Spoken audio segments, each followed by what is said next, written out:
Bostonian is Matt Perrault. This is our city. The book is Dave Sharapan. Pay him. Pay that man his money. Together, they are the Bostonian versus the book. You covered! You covered 12! I covered! Follow the show on Twitter at Boston versus the book.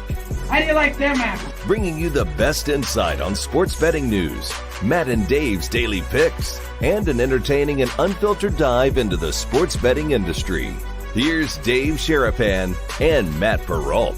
And here we go.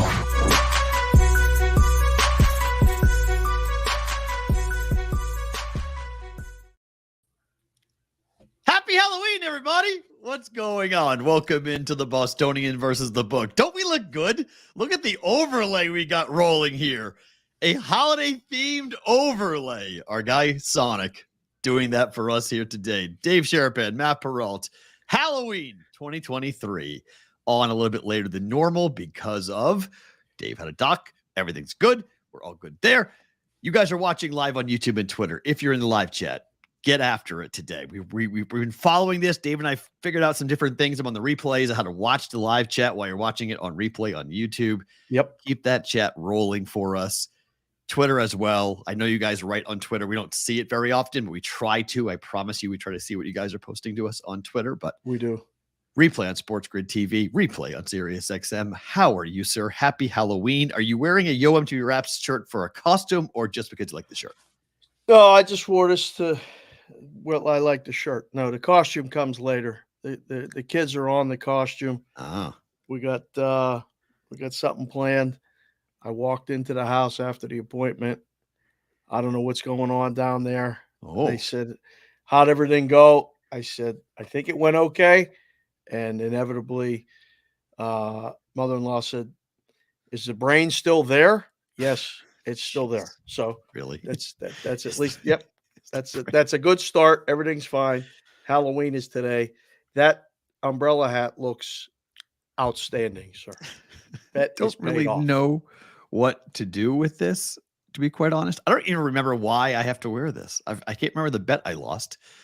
Some game, something I said. I don't know what I said, but it works for Halloween, so I appreciate it. I didn't know what I was going to wear today, so I was like, I was looking online, like, is there an umbrella hat costume? And there really isn't. It's just the ridiculousness of this hat.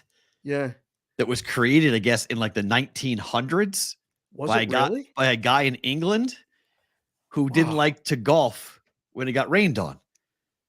So this was a way to avoid he could play golf with a thing on his head without having to worry about getting rained on. I absolutely love it. That's great. You need that like in Vegas. You don't need it for the rain. You need it for the sun. Could you imagine if I walked outside to go pick up Madeline with this thing on my head? I think you absolutely should walk to school and pick her up like that. Everybody would be talking about her dad. Right. It'd be great. Hey, what's his problem? Wrong, Maddie? What do you mean? You all right? Yeah, what's wrong? I'm just wearing a hat. Oh, I think it would be a Hall of Famer. People will remember. Oh, they would. There's no debate. I was up there today. What's the best thing about this holiday? Kids love this thing. Every little kid in that school, all decked out, the classroom, the teachers, everyone all decked. What's your favorite thing about Halloween? It's so much fun. I don't know. I didn't really like it that much as a kid. And then having kids, and I'm married to a Halloween family. I mean, this is their Picasso. They do all kinds of stuff. They're Super Bowl. Yeah, they're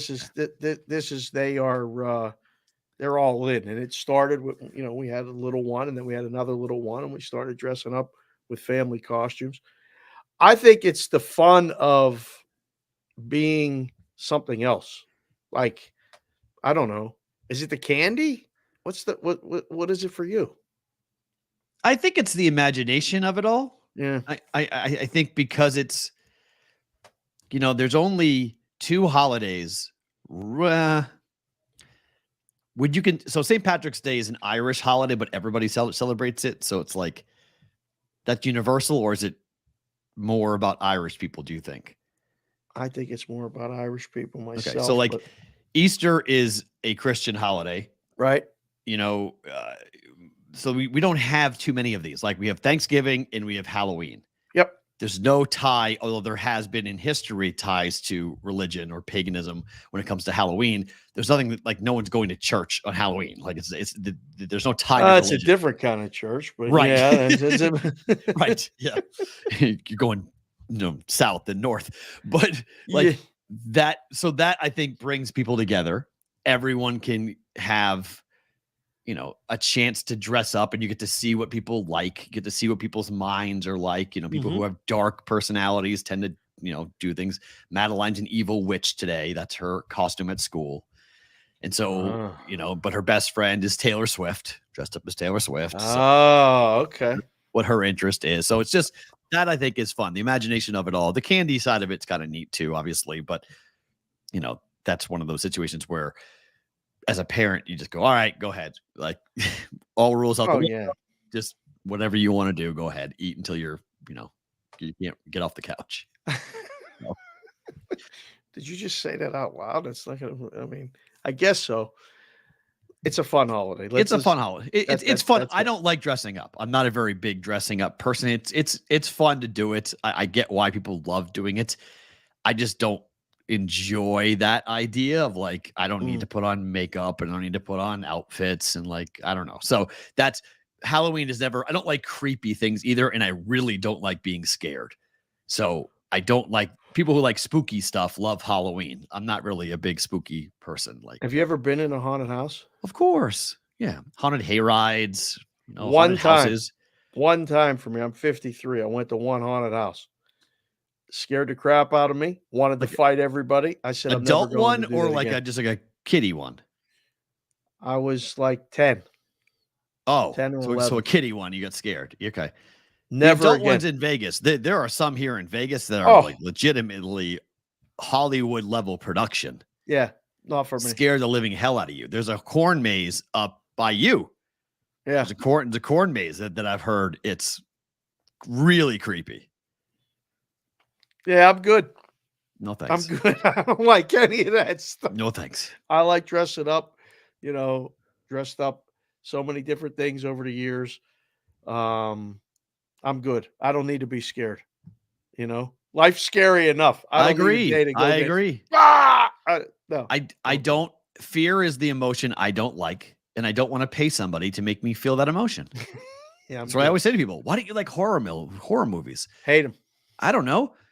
What's the thing you don't like to feel, and why are you pushing yourself into it? You must like to feel scared, because I don't like to feel scared. Yeah, no. I don't like to fear, have that fear of that emotion in me. So why am I asking you to put that inside of me? No, thank you.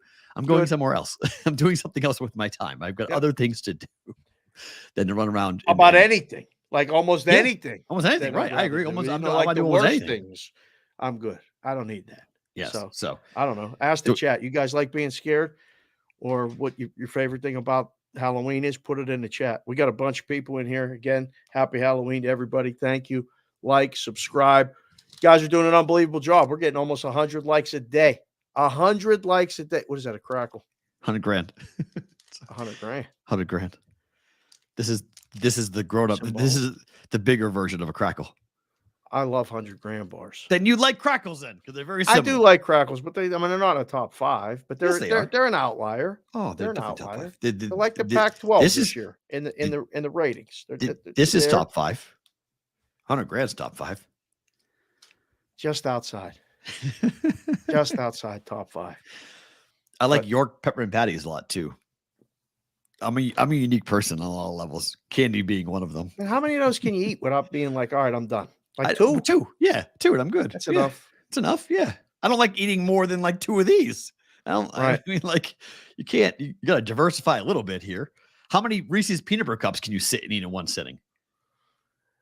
When you have them, you have enough of them to not have them for a while. They're good, but that's not an everyday candy. No, that's why Snickers I can't put every day. Twix is every day. I can't. Yeah, Twix and me don't agree, but like Twizzlers, everyday candy. I can eat licorice every day. Licorice can be an everyday. No question. M&Ms, Skittles, peanut M&Ms. Yeah, peanut M&Ms. Those are everyday type candies. Yeah. Holiday Kids time. love the chocolate M&Ms. The Yeah, plain. I've got chocolate. I mean, I don't do it for Halloween, but I do it for Christmas. I have red and green M&Ms in the house for a month. Yeah, that's true. You have everything in the house. Just kicking around. It's just kind of be in there. So do I have to wear this the whole show, or can I take this off? What's the rule? You could take it off, I think. Right. This came with the umbrella hat. Oh, nice. So we're gonna do the Colt hat for you.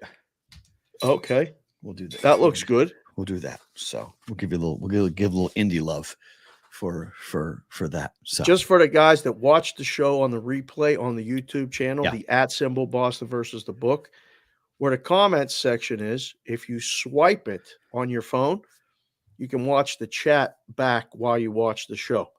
Learned that yesterday.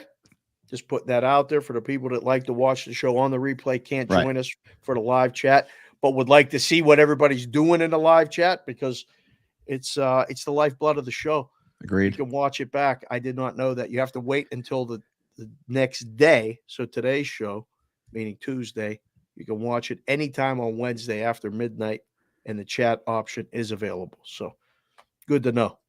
Learning something every day. We will give you the updated trade, the trades that have gone down today, because the Niners have been incredibly active, and I guess they're not done. So they've already acquired Chase Young today. So we will talk about that a little bit later in the show. We'll wait till we get to in 30 minutes, the trade deadline hits, and we'll give you the full rundown in 30 minutes as to who has been traded where. But there you go. Some very interesting names. Montez Sweat, Chase Young, and others have been traded today. So more of an active trade deadline than in recent memory in terms of defensive players. But the Vikings traded for a quarterback. So, they think like you're thinking, Dave, that they're not out of it yet, that they feel like they still have a shot. It's a good trade for them.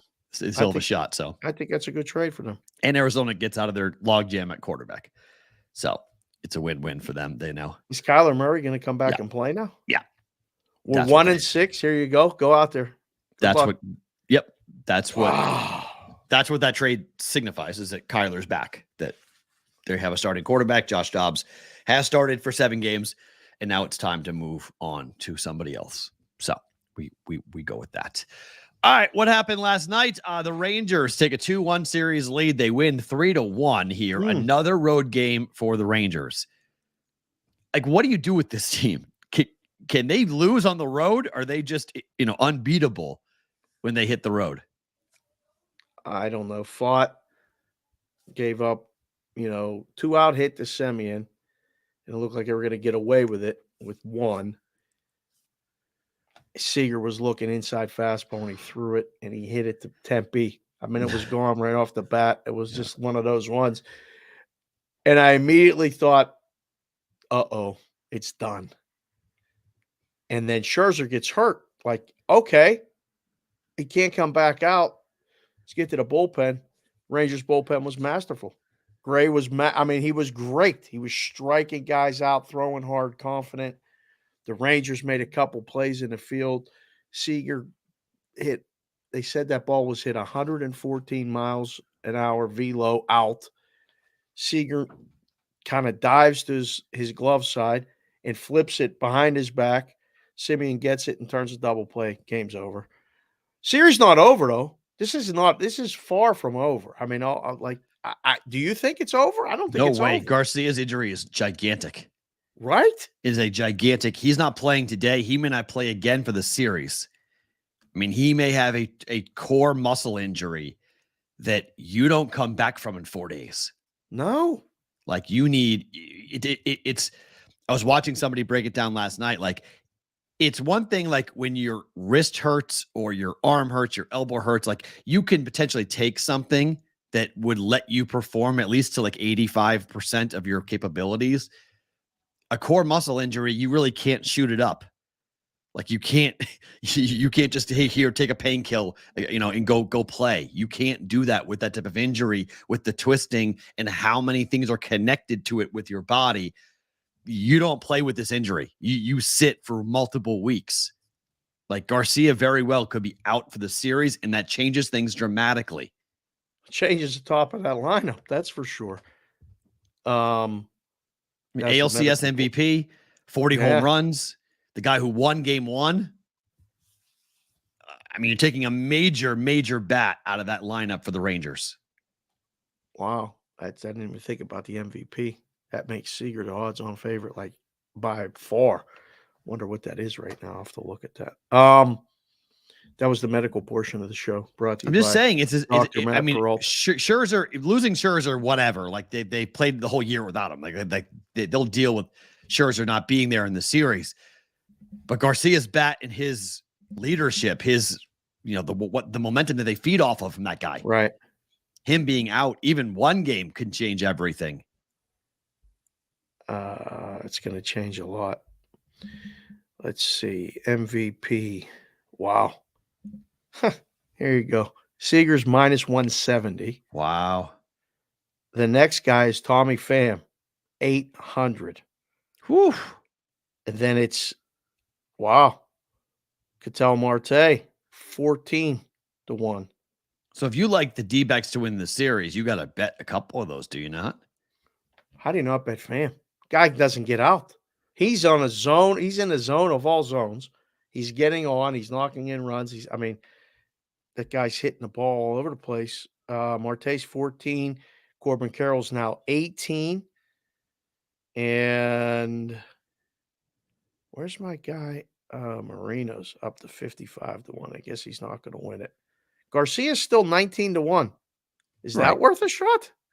I mean, if he plays again, I mean, he's not playing tonight. So, like, they're waiting for the MRI scan. He's having tests done today, and then they'll find out what's going on. But listening to the Rangers after the game last night, no, they don't feel like he's coming back. Well, up to 1, you don't play him today, right? You give him a day and say, let's just figure this out. Don't do nothing, because one more swing wrong, done. Right. See you later. Long-term injury potential. Right. That's a terrible. You ever do that? You ever hurt like an oblique, like, or something? Yeah, like but that? I mean, I don't know exactly what he did. It's a core muscle injury, so I don't know which muscle he injured. But yes, I have. It's awful. It's a part of your body. I mean, that and a bruised rib or a cracked rib, same thing, are awful because you can't breathe, you can't laugh. It affects everything. Can't sneeze. Can't sneeze. Can't cough. Yeah. Everything hurts. Every time you breathe in, it hurts. It's awful. No good. So it's hard to play sports. We got Haney and Mantiply listed. I mean, what was that line last night? One time through the order. But how was Haney the favorite last night? Like, what was that? I was like, I was on the juice going, explain to me how Andrew Haney is favored. Considering the last time we saw him, he went 2/3 of an inning and got lit up in the playoffs. I mean, what are you expecting today from Haney? If you're Texas, 3 innings max. If you get 3 innings, you're ecstatic. Yeah. You're hoping to get 3 outs. Screw 3 innings. Oh, jeez. You just want to be able to get to the second inning. You're literally throwing a gas can out there. This is like throwing raw meat to a bunch of hungry dogs. Like, they didn't score last night. They scored 1 run off Ranger pitching, and you're giving them Andrew Haney to start? Oh my, Yurfie. Yes, today. Run in the first inning for one of these teams. It's going to be like -250. Sportsbooks are going to try to juice you out of it and not bet it. Yeah. Because Mantiply is not exactly like a stud either. Like, he can be taken deep easy in the first inning. Yeah, I know, but he can nullify lefties at least through the first time through the order. Okay. Which is what they need right now, because Carter's unbelievable what he's doing. Right. Behind Seager. I mean, you would think Seager would be getting walked or hitting bad pitches. He's doing what he's doing, and then Carter's right behind him, and you go, how's this possible? But now you take Garcia out of the middle of that. That's a big impact. I don't want to say it's an automatic play on Arizona, but wow. Was for me. You just play Arizona. Yeah, I mean, it makes sense. It was for me. The lines moved that way. I mean, it's -110 both sides. Some books are now -115 on Arizona, -105 on the other side. Wow, Raymaker Lou just said Haney's over-under is 9.5 outs, so 3 innings. I mean, you bet under? Under. You do, right? Under. Under. 100%. Over, under. What happens in games 4? The total now is 9.5 again. 9.5 last night was bet to 9. Never came close. I mean, with the bullpen game, normally it's play over, but I think under. No Garcia in the lineup. Right? Um, I'm not touching it. It's so erratic. This game could be 2-1. This game could be 11-10. This could just be, I don't know. Right now, I think under. I Okay. liked under last night. We got the pitching matchup that we needed, and then You liked over last last night. What do you mean? You said over last night. You said over. You like over 9. We started the show on. Did I say over on our show? On our show, you said over. Oh, because when we started the show, I was like, I like under. I bet under. You bet said under over the first number. Yeah, because it went down. It went down to 9. When it went to 9, I bet over. Because I thought there was a chance to push. So I took the over on 9 after it went to 9, from 9.5 to 9. Oh, I thought Fott would pitch. I mean, I thought he pitched pretty good for, his. But the bet was Scherzer was going to get hit, and he didn't. Well, he didn't pitch. Yeah. 3 innings. Right. So, I don't know. I think the bullpen situation makes it an underplay. Like I said, for years past, that's like, oh, it's a bullpen game. These guys are going to be changing pitchers all the time. The batters are going to have their way with it. There's going to be a lot of, base runners on, all this other stuff. I don't think so. As good as the bullpen is for Arizona, I think this plays right into their hands tonight. I would agree. It's why they got to get 3 runs. That's why I bet them to win, because I think it does play into their hands. I'm with you. I think Arizona in the under, although I'm just very afraid to bet under with the Rangers, because the Rangers very well could punt in this game. I mean, this might be just like, forget this game. Like, it's 2-2. We're good. We know we're going back. At worst, if we're down 3-2, we're going back to Texas. We know we're going back home. So we came here. We had to get 1. We got 1. So now it's, if we get game 5, awesome. Game 4, we don't really need it. Don't stress our bullpen. Don't stress ourselves out. If it's 5-0 after 2 innings, we're good. See you tomorrow night. Were you watching a game when Chapman came in? Yeah, it's an absolute roller coaster ride every time that dude's in there. Oh, big business. If you're watching, Texas fans, if you're watching, you want to talk about, like, you got to take a lot of deep breaths, because he does too. He paints at 100, like 100, 102, and then he throws it where the catcher got to dive and stop it. And you're like, what is going on? And then somebody runs into one, you get a base hit or a double, and you're like, oh no, runner on. That was a major. I thought at one point yesterday, I'm like, Arizona's going to tie this up because right. It went double, single, scored the run, and then did the runner get to second base? But they had the tying run at the plate, right? With a home run, tied the game. Would have been 3-3. Would have been 3-3. Would have been 3-3. So everyone was waiting for the home run, and then again, I think he got the double play ball after that got him out of the inning. But that was, I mean, I think everybody was looking at it going, all right, Chapman's going to blow this. Like, he's coming in. Man. He's going to blow it, and we're going to be stuck here, how many innings we're going to go. So, right. But yeah, I 100% expected Chapman to blow it. So that's why he's another guy. I mean, him, others in that bullpen, I'm not in love with really any arm that runs out there. The numbers have been better, but D-backs tonight. It's crazy because the result today determines the pitchers tomorrow, right? Like, I don't know if it's an automatic that's Eovaldi. I think it is for Texas. If they go up, if they win tonight and they go 3-1 with Eovaldi going, that's one number. If it's 2-2, I think if he's not 100% rested, he goes Friday, game 6. Yeah, that's what I would hold him on full rest. But then who do you throw in game 1? Or sorry, in game 4? In game 5. 5, sorry. Yeah, I don't know. That's that. So there's a lot of questions. By the way, speaking of questions, here's an answer.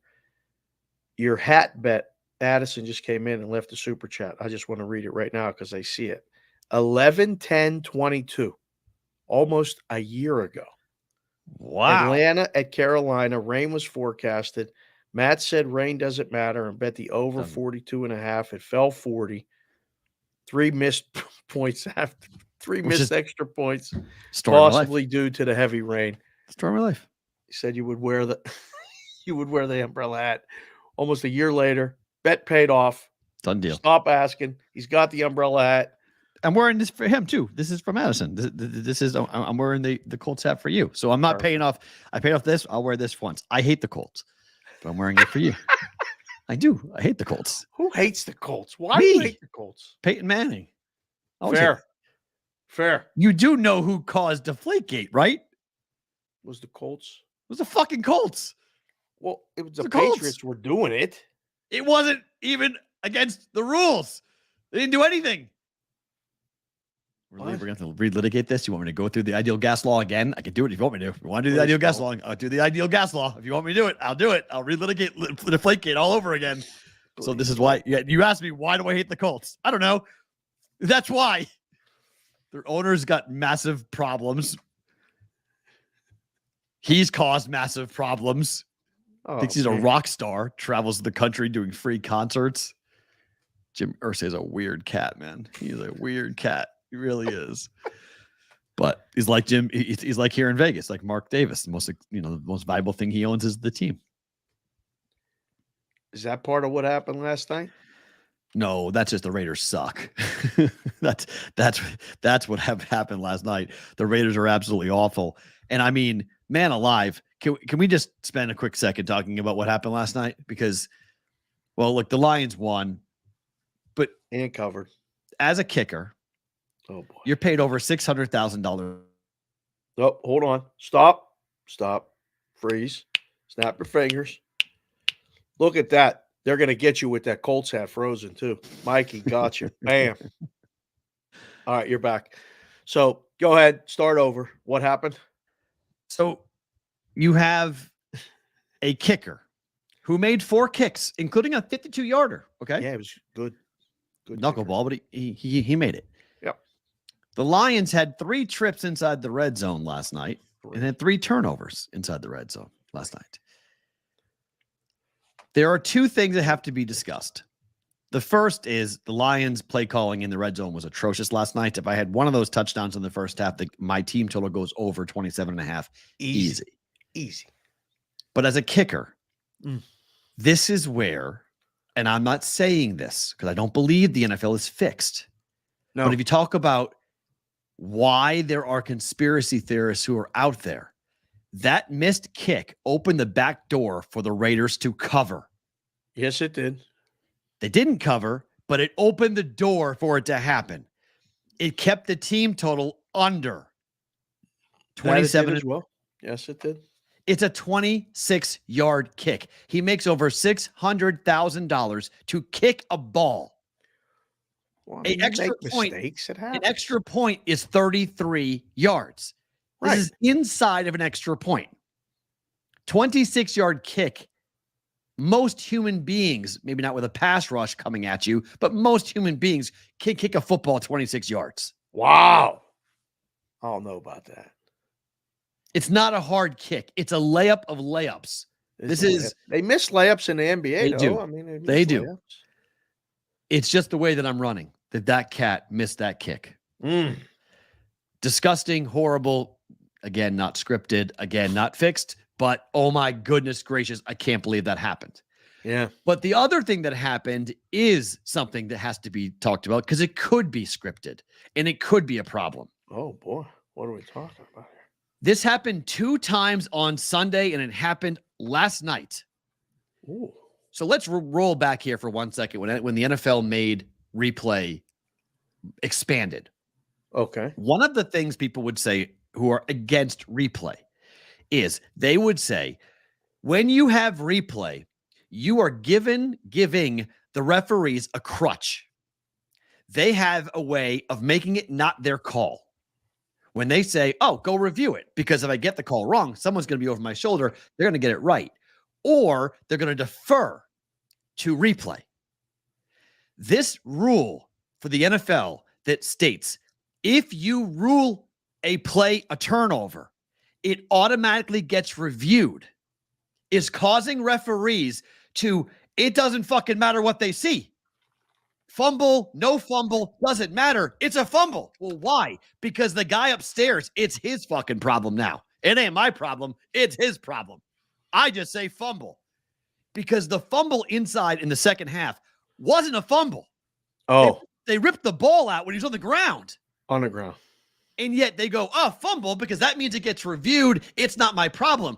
Until there's not irrefutable video evidence to overturn the call on the field.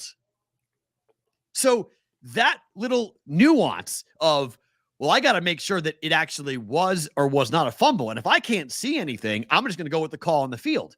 Yeah, but the referee is saying, I'm going upstairs to you because I didn't know. I didn't see a fumble, but the ball is loose, so it might be a fumble. So rule it a fumble. Roll it a fumble. Now it's your fault. Now it's your problem. No, now it's your problem. I mean, it's literally the Spider-Man meme. They're pointing at each other and it's just going, your problem. Nope, your problem. And it's awful. So you come back and you're like, Raider football. I don't want no problems. Raider football? The cat didn't fumble. What do you mean? First time. That changes the game. They were going in to put themselves up big.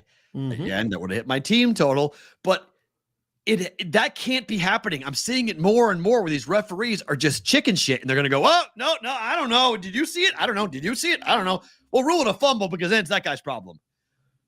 This is a problem for replay. This has to be talked about a lot here because if you don't see a fumble, you can't just call it a fumble because nobody saw it because there were 10 guys on top of the running back. Right. No one knew where the ball was. Right. Awful last night. What's the answer? No replay is better than what we have? I don't know. The irrefutable video evidence thing is one, or every single fumble and turnover gets reviewed. That is the problem. We probably should make teams challenge it and actually have the referees do their job. Call the ball. If you didn't see a fumble, don't call it a fumble. Make them challenge it and then go upstairs and see, because my gut tells me the guy upstairs who's in charge of that would have said, don't challenge that because there's no way of seeing that. No one knows where the ball is. No one knows where the legs are. It's just a massive humanity. The ball came out. We don't know when. It's just football. The spirit of the replay thing is to get the call right. That should always be the goal. I don't feel like it always is. Well, right now it's about passing the buck.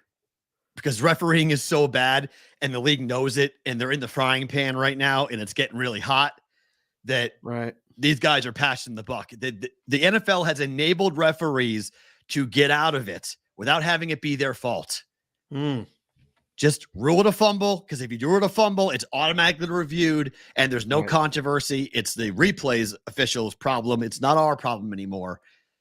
That's not good. That's not in the spirit of how this was supposed to be done. I just noticed that this little rant was not even on the rundown. You just you're angry. You're still pissed. I'm pissed. Hell yeah, I'm pissed. I'm mad. I'm mad about losing the bet, but I'm more mad about the fumble situation. Because refereeing in this, you want to talk about corruption, you want to talk about problematic situations, like this is not good. It's not going to change. I don't know. I don't know. You think the heat's getting enough where there might be some change? I do think there's enough heat that there might be some change. Yes. I do think enough people are calling it out. Enough people are getting frustrated and angry, and the product is not as good. That's fact. This is the problem for the NFL. The product is driving people to other things for the first time in I don't know how many years. When I was 20 years old, the NFL did not occupy the current space that it does. When the Patriots were dominant, they were not in the same. We were not in this football everything world. It was still very much about the Red Sox, still very much about the Bruins and the Celtics. The Patriots were part of it, but they weren't the end all be all. The NFL wasn't in 2000. The NFL had a place in sports. It wasn't sports. The NFL has dominated for 20 plus years. Everything. They added Thursday. Sunday ticket exploded. Gambling became more and more prevalent and prominent. Prop betting became a big thing. Fantasy football became a huge deal. They changed all the rules to enable offense, protect the quarterback at all costs. And now we're at a place where I think there's a little bit of a problem. And people are starting to look around and go, well, maybe there's something else to watch. Maybe I want to go watch basketball. Or maybe I want to go watch college football. And that's got to be really scary for the NFL. I'm just smiling because I've been saying it for 15 years. I've been saying it. And, I was always that, oh, you guys are just in a book. You don't. No, I love football. I grew up, as a Steeler guy. I was a little kid when they won 4 Super Bowls. Our whole Sunday for 25 years, depending on when they were playing at 1 o'clock or 4 o'clock. And when they played on Monday, everybody's schedule was thrown off. Then they started playing on Thursdays and was like, nobody knew what to do. Football was everything, at least, in our lives, and then especially in the book. But people are getting fed up. People are changing the channel. People are watching other things. People are definitely, getting frustrated. I mean, and our guys, Otto and Sweet Lou from 412 Rainmaker, met at the Steeler game on Sunday. It's cool. Lou, that hat looked amazing. Otto, I'm getting your hat made. Don't worry about it. They said that they were chants. Refs, you suck. Refs, you suck. Just constant. It's becoming a regular thing in games. Well, I mean, Mike Tomlin asked one of the referees on the sidelines, what the fuck is wrong with y'all? Sorry, he literally asked that question to the referee. Like, he walked up to her and he was like, what the fuck's up with y'all today? Yeah. Like he wasn't yelling at her. He actually asked that question, like, what is going on? Because they were awful. The referees in the Steeler game were horrific. They got a starting quarterback in the NFL hurt. Yeah, that's, again, I don't know what the answer is. Okay. And that's not a cop out. I want to get the calls right, and I want them to feel like they have control of the game. I mean, when you coach kids, this has happened like just the tournaments. We would go to tournaments and the ump was just mailing it in. And I'd say, listen, how much you make this game? How much you make? 40, 50 bucks? I'll give you the money and go home because you ain't trying. Seriously. I all these kids require is effort. We travel here. We're staying here. These families are spending money. These kids are trying to change their lives by playing games and playing well. And you ain't even looking. You're just calling them out. You're just, what are you doing? You're just collecting a paycheck. I'll give you the money. Go home. Rather you not be here. The players can't do that, but the league's got to do something. The league has to do something. So bad. To the NBA, James Harden has been traded to the Clippers. Multiplayer swap. Middle of the night.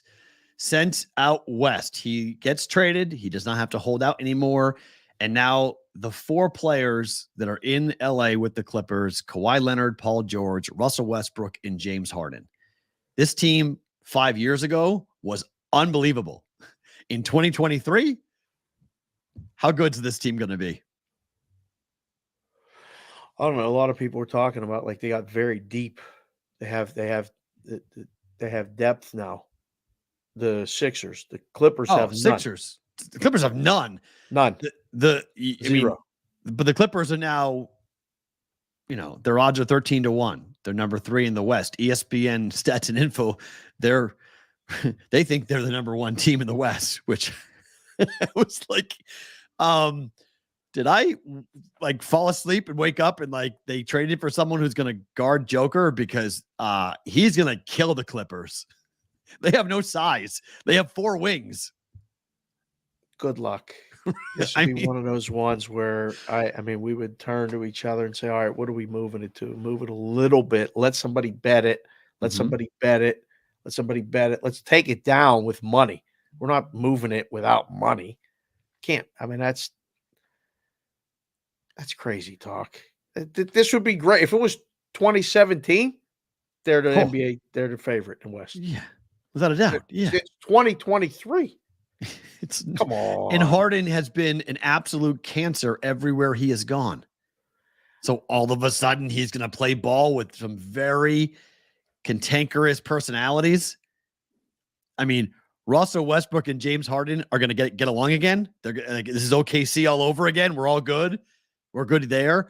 Paul George is going to click with Harden. Kawhi Leonard's going to be on the court all the time, and he's going to be okay with playing and deferring to James Harden.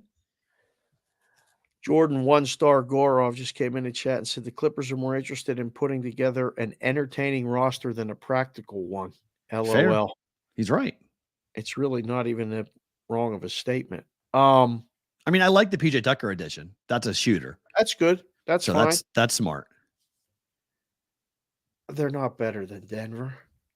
Hold on. They're not better than Phoenix. Stop. Like, come on. No. That's even healthy.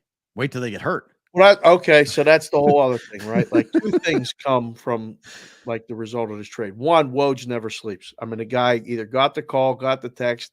We're up finishing up a call at 11:30 at night, 2:30 Eastern. Woj is texting or tweeting that the trade happened. I'm like, this guy really, he must have literal alerts where he was sleeping. Somebody woke him up and said the Sixers just traded Harden. Tweeted, okay.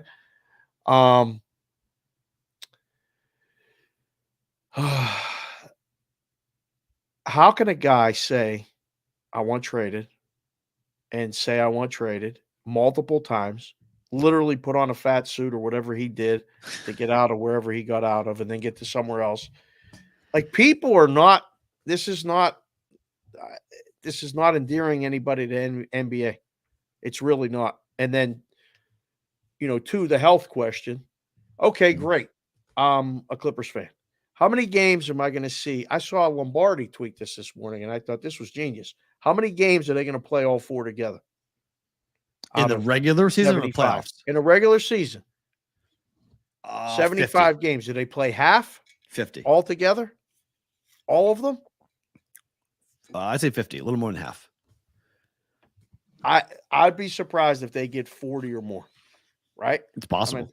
I mean, I think they'll want to play just because they want to gel. No, they want to play, so. But you want to do a lot of things as you approach 40 or whatever in the NBA. Right. Kawhi looked like he didn't want to play for a long, long time. Correct.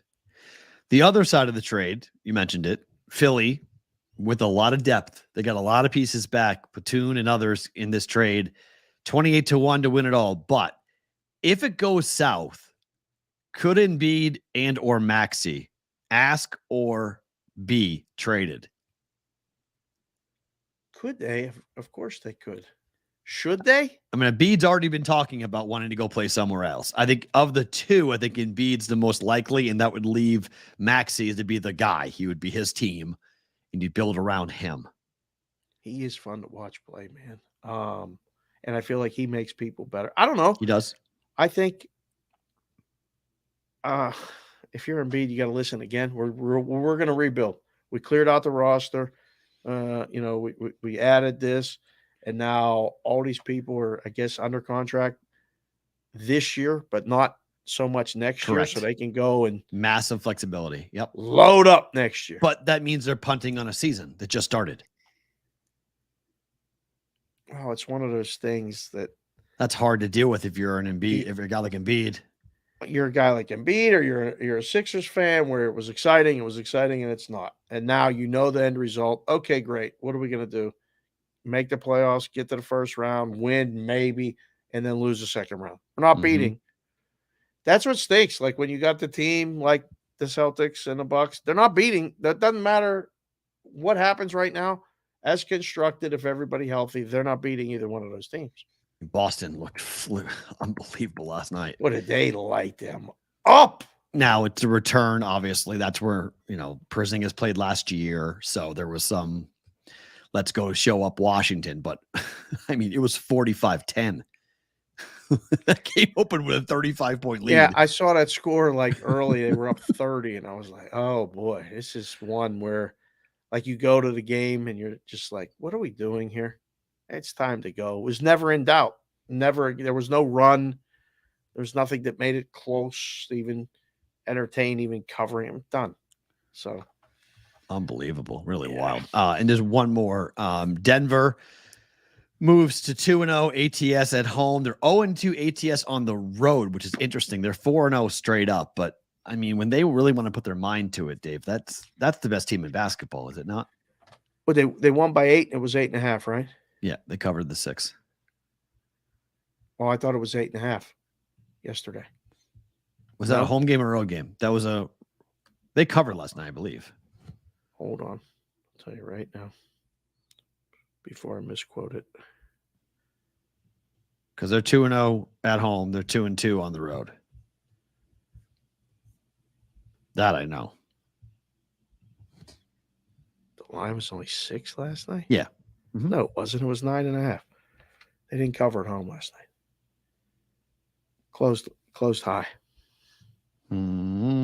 How do I have Denver at 2-2? Don't know. In both at home. Don't know. Huh. Was last night at home?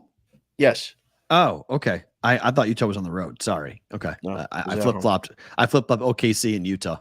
I thought that was home. Okay. They covered the night before against OKC. Right. Didn't cover against Utah. Correct. By 8, won by 9. But they're 4-0. They're going to be just watching bits and pieces of that team. I the first time Boston plays Denver, I'm is like clear my schedule because I need to see it. It's the one thing Boston really doesn't have. Al Horford can potentially slow down Jokic a little bit, but they're really, because they traded away Time Lord, they don't have that rim protector that could really help them against Denver. Time Lord? Yeah. Who's that? Robert Williams. That was his nickname? We've done this before. Yes. Time Lord. Show up late. I'm on my own time. That's a funny nickname. Yeah. So, but he's gone. So now you've got to find a way to stop Jokic, and that's really going to come down to Porzingis and Horford, and they're both not great defenders. They're good. The great Horford is the best against Embiid. He shuts down Embiid, but I don't know about Joker. You're not shutting down Joker. Well, this is great. This is just going to flip-flop all season. Celtics are the odds-on favorite to win it all. Bucks are second, plus 370, plus 410. Then the Nuggets, 5-1. The Suns, 6-1. And somehow the Clippers have jumped up there to 13-1 ahead of the Warriors, the Lakers. Wow, then it gets ugly. Cavs, Sixers, Mavs, Grizzlies are still lurking. I mean, is it decided? There's 5 teams right there. There's 4 maybe. No, there's probably 5 that can win it all. I think the Sun. What? You're frozen again? Oh, no. Come back, Jack. There you are. All right.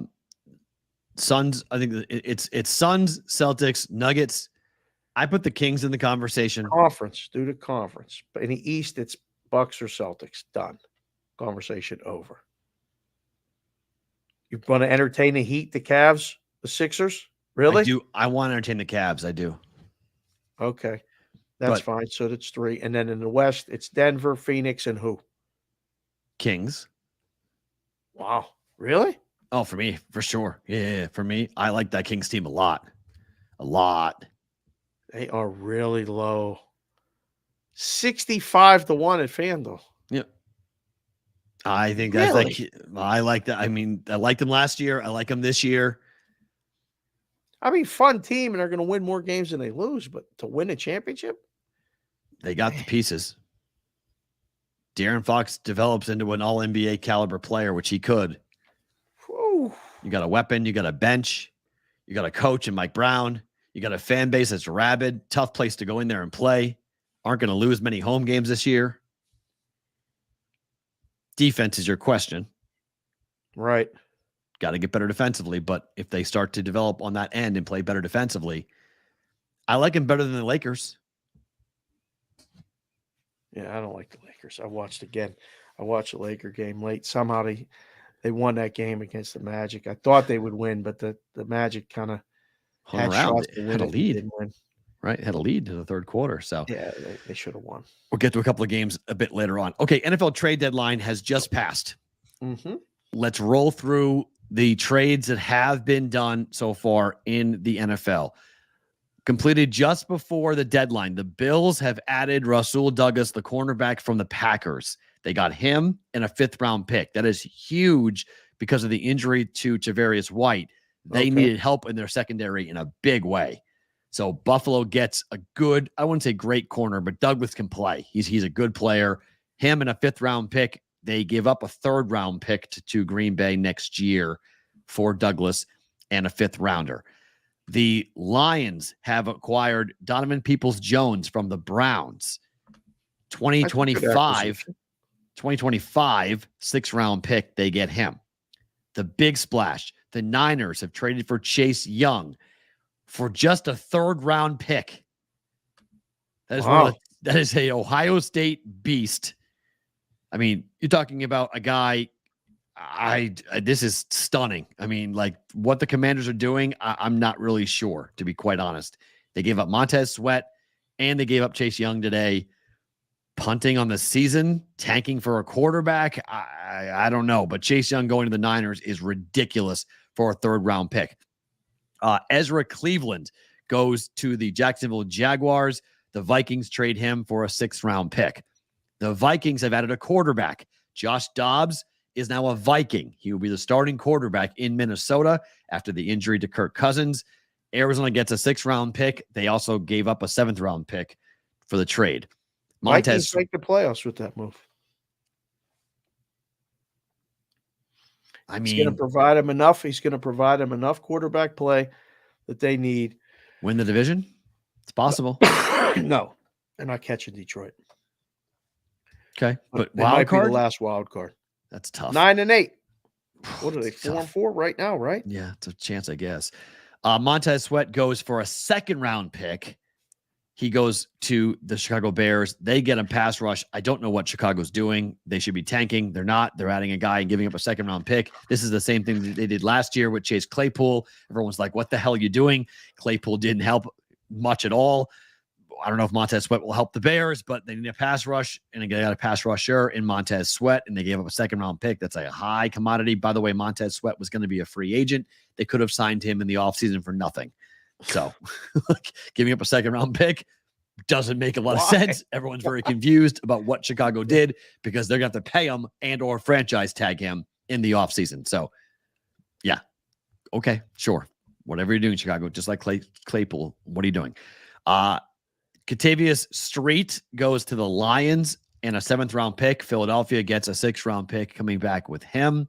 Seattle has picked up defensive lineman Leonard Williams. That deal with the New York Giants. 2nd-round pick next year, 2025, 5th-round pick as well. Kevin Bynard goes to the Eagles, safety from Tennessee.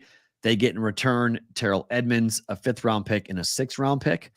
And these things happened already. We talked about Mecole Hardman going to Kansas City. That happened there of a 6th-round pick. Van Jefferson. These are all things that already happened earlier, like we know about this. So right. I would say the 2 biggest names are both now former Washington Commanders.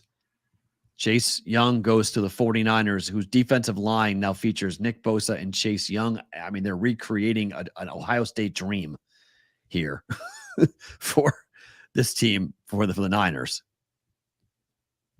The bottom 5 teams in the league now on Super Bowl odds are the Cardinals, the Bears, the Giants, the Panthers, and the Patriots. Yep. Fair. Commanders should be down there. They should be down there. Agreed. After this. That's a bet against. That's a good move for the Seahawks. Now look at the top in the AFC. Kansas City's the first choice. Yep. Miami's the second choice. Baltimore's the third choice. Buffalo 4, Cincy 5, Jacksonville 6, Cleveland 7. Okay, that's interesting. How about the NFC? Eagles and the Niners are right behind them. Chase Young, by the way, was the 2nd pick overall. Sorry, I said first pick. He's a 2nd pick overall. Eagles, Niners, Cowboys. I think we all can agree on those. Uh-huh. Number 4, Detroit. Then you got to get down to Seattle. And then it's Saints Saints are way ahead of the Falcons. Wow. Saints to win that division. Wow. Whew. I don't know. I did nothing. People used to ask me this all the time, like when I was in the room. Does the NFL trade deadline actually move numbers? You don't move numbers based on the trade. You move the numbers based on the bets. Now, do people bet it because of the deadline? Maybe. But I don't know. Did you see anything here that puts a team over the edge? Yes, the Niners. Is it that easy? Chase Young, Arik Armstead, Javon Hargrave, Nick Bosa, Randy Gregory, Javon Kinlaw, Cleveland Ferrell. That's your two deep for the 49ers. Cleveland Ferrell, first round pick. Randy Gregory was a second round pick. Yeah. Javon Kinlaw, who has been awesome, first round pick. Arik Armstead, first round pick. Chase Young, second pick overall. Nick Bosa, second pick overall. I mean, this is Javon Hargrave. He was a third round pick, but he's been an absolute dog since he's been in the NFL. Right. I mean, their defensive line is stupid. Like, this is like they're going to get after the quarterback, and you can't double team Nick Bosa because Chase Young's coming on the other side. Is he healthy? I mean, he's healthy enough.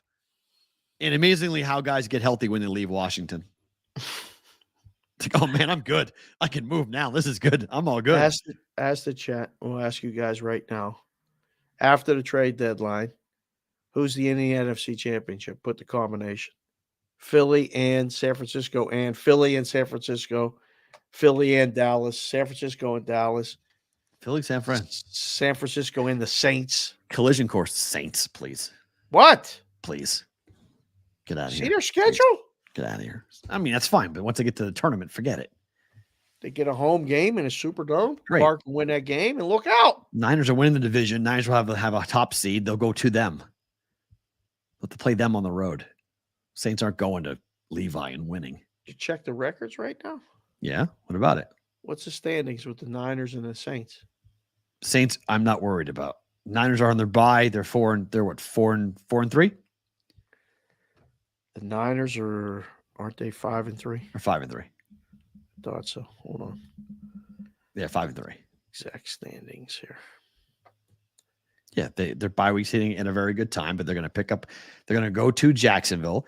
They play at Jacksonville, home for the Bucs, at the Seahawks, at the Eagles. That's a hard 4 stretch, but then they end the year at the Cardinals, home for the Ravens, at the Commanders, and home for the Rams. They're going to win 3 of those 4 games. They should. They better. Yeah. Right? They're going to be 11-6. Wow, we got a Lions, Eagles, Niners, Eagles. After what I saw last night with the Lions play calling, Philly, the Lions aren't making the NFC Championship game. Whoa. No way. After I saw the play calling, they can run the football, but they're not dynamic enough. They're really boring. They're really predictable. They're going to have a problem. They're a dome. Physical. They're a dome team playing Pittsburgh outdoor football. That's okay. No, it's not. No? I don't think. I mean, if you go on the road, it does. But I think it's a recipe to get beat at home. But they're going to have to go on the road. Okay. To where, though? It needs to be cold weather for that really to work. And, okay, Philadelphia is there, but San Fran's not cold weather. New Orleans isn't cold weather. Like, where are they going? There's nobody they're not going to have to go on the road to anybody in their own division. So where they're going to play, most likely Dallas, like they're going to play on the road in a warm weather environment. So it's just, I know what Dan Campbell wants to do. I know where his mind is. He wants to play smash mouth physical football and run you over. I get that. But that doesn't work against every team. Works against some teams like the Raiders. Going to have to get Clearcheck all fired up. Everybody in the 313 watching the show. Are the Detroit Lions a fraud? Are they fraudulent? I didn't say that. I didn't say they're fraudulent. Yes or no? I'm asking the chat. I know. As a Super Bowl champion, I will say yes. As a contender to win it all, I don't believe they are. I think they are going to win the division and they could win a playoff game. But they're not threatening the Eagles or the Niners, in my opinion. They went to Kansas City and won the first game. They did game 1, they won by a point. It's an accomplishment to It win a is. game on the road. 100%. It's in the development. I think next year is the Lions' year. Mm. They'll learn this year. They'll learn how to win, learn how to lose, learn what needs to be done. But, I mean, they still step on their own you-know-what far too often. It's still the Lions. At the end of the day, it's the Lions. Ay, ay, ay. How many turnovers in the red zone last night? Oh, it was terrible. So can't have that. Still the Lions. Maction's back tonight, baby. Let's go. This is Tuesday night football. Central Michigan 0-3 ATS at home this year, catching 5.5 against Northern Illinois, who's 3-1 ATS. You always like dogs. You want this home dog? Numbers coming down. It was 6. Plus now it's what? 5.5. Plus 5.5. Are you betting it? No. I'm watching both these games. I'm not betting them yet. I need to catch up. I need to do my homework on the Mac. I haven't been betting it and watching it enough to bet it yet. Nothing like doing the homework in game number 9. What the hell are you even looking at this for then? It's okay because it's good to see what these teams are doing going down the stretch, how they're playing, what their quarterbacks look like, how we're doing it, watching the numbers. We have some data we can watch here. A lot of folks like the dog here at home. I wouldn't be inclined to fade Northern on the road, but people were saying this is a good time to back Central Michigan, the Chippewas. All right. I'll take your word for it. I don't watch any of this stuff. The World Series is still on. I'm watching baseball, bro. The other game is Toledo laying 14.5 at home against Buffalo. The Bulls are 4-0 ATS on the road this year. Toledo's 1-3 at home. I don't get this number. This screams dog just based upon the numbers. This is you think? Jump in. Take the dog, 14.5.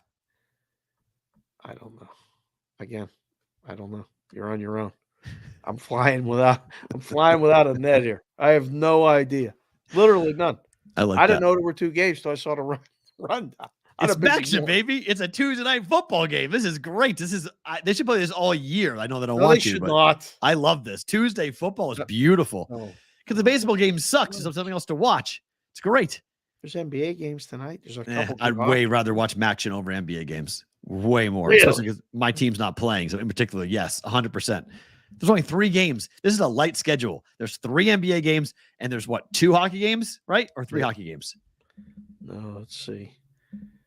Tonight there's 2 hockey games. Yeah, 2 and 3. That's it. Kings Leafs is going to be a banger, though. Good game. I agree. Yeah, that's going to be a fun game. Hockey game. Yep. And then we got Wembayama going to Phoenix. That's an interesting storyline. The Magic late night, back to back against the Clippers. That's boring.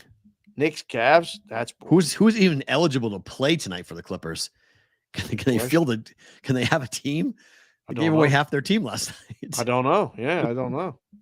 It could be somewhat difficult. So, Knicks are at the Cavs tonight. Speaking of the NBA, totals 212.5. I got this at a better number last night. This was one of my favorite bets of the year last year. The Cleveland Cavaliers at home against an Eastern Conference opponent. You bet under. Oh. Now it's early in the year, so I want to see how the Cavs were playing. But last year, defensively at home, and the Knicks are a defensive-oriented basketball team, so that's why this number's coming down. Oh. But I still like it at 212.5. Under? Under, yeah. I like it. I got a better number last night than this one. What was it? 214. And wake up at 212.5? Mm-hmm. Yeah, I like that. Under. San Antonio at Phoenix, like you mentioned. Spurs scored 83 points 2 days ago on the road. Oy.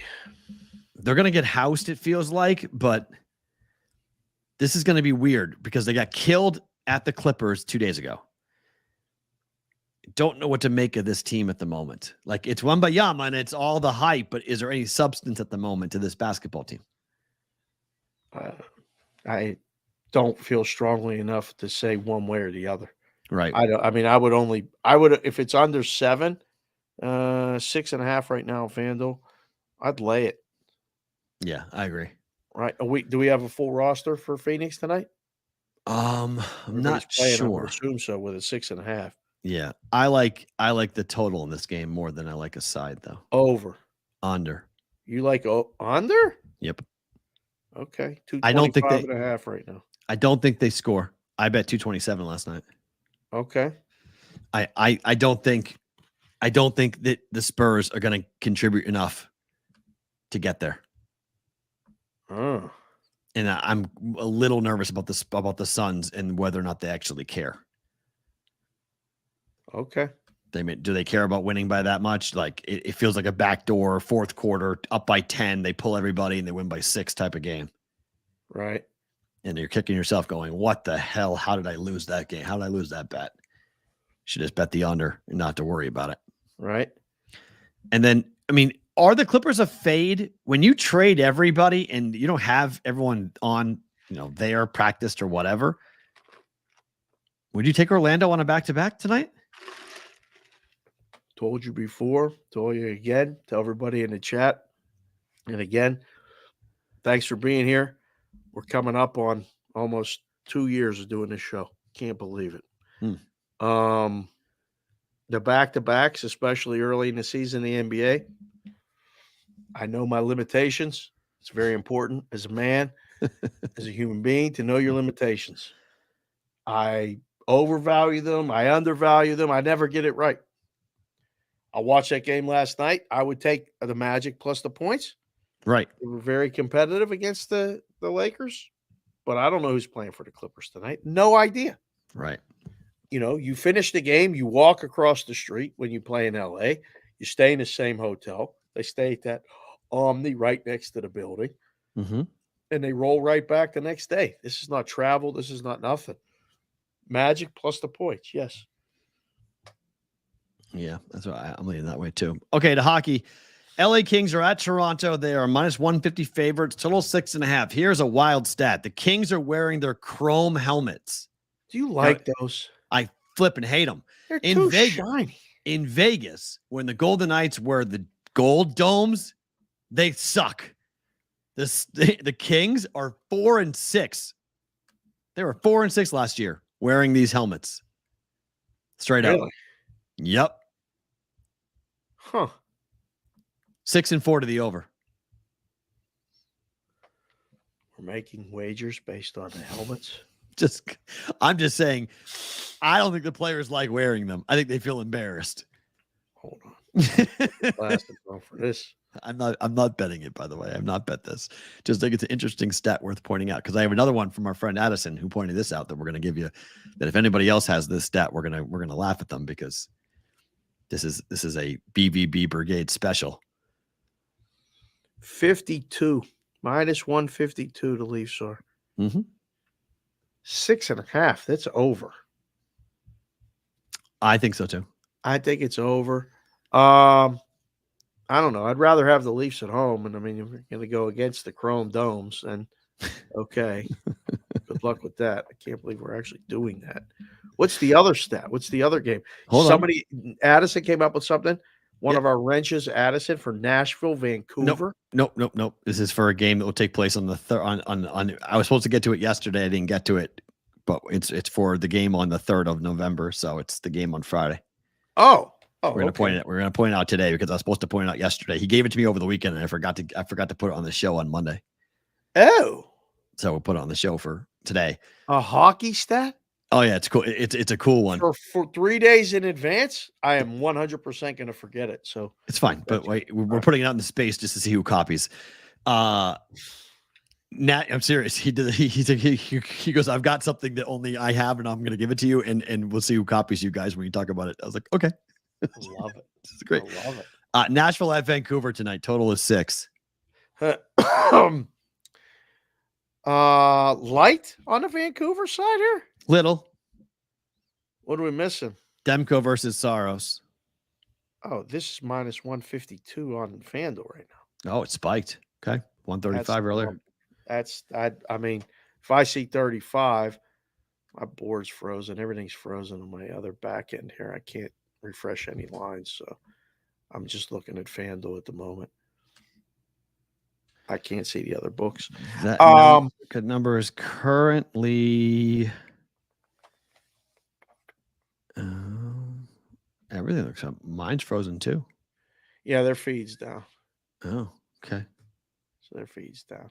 How about that? All right. So happens every once in a while. Mm-hmm. So yeah. Under. In a Vancouver game at home? Uh-huh. Ooh. You see Demko's goals against average? He's been great.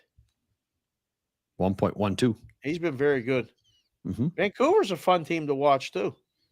Mm-hmm. Depending on what happens here with the evening, I might be able to watch some of that game after the World Series. Mm-hmm. So we'll see. Are you manning the house giving out candy? Or is that roles have yet to be determined? Ah, okay. Interesting. So here's a stat. Addison has pulled this. Okay. The Buffalo Sabres. All right. When they wear their goat head jersey, it's the Buffalo jersey, but they call it the goat head jersey. The black and red.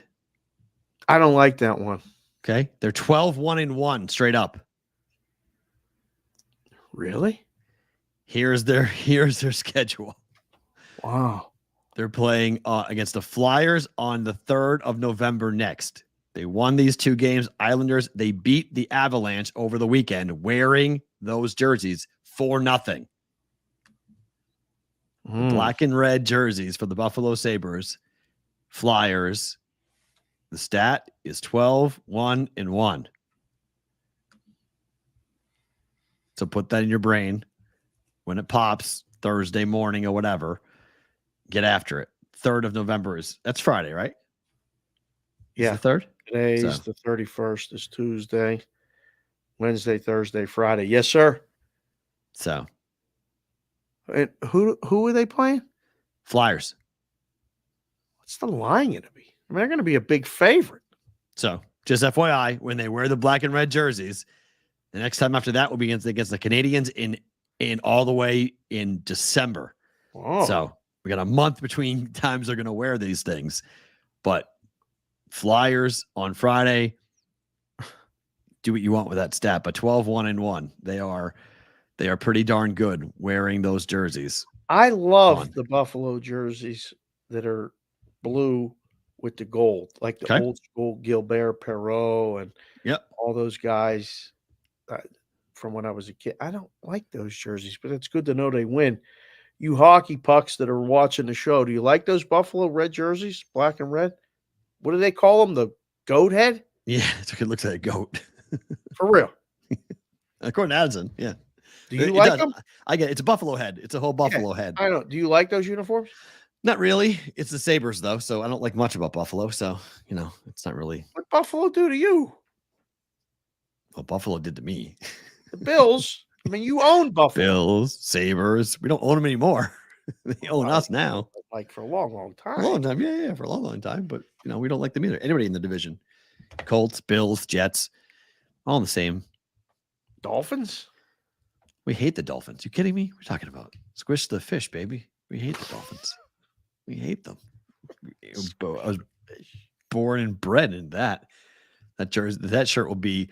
It's the first time I ever really understood what fandom meant. Everybody started selling the squish the fish shirts. It's all I wanted. I asked my dad. I was like, "Can I have one? Please, please, please." He went to when he came home from work. He bought it from a guy on a stand outside of the train station. Really? Brought home a Switch the Fist shirt. It was like my prized possession for a long time. Then they won the game. Not only that, they won the game. I was so excited. I was wearing that jersey going into the Super Bowl thinking, oh my gosh, we're going to shock. No, we're not. We're going to get killed.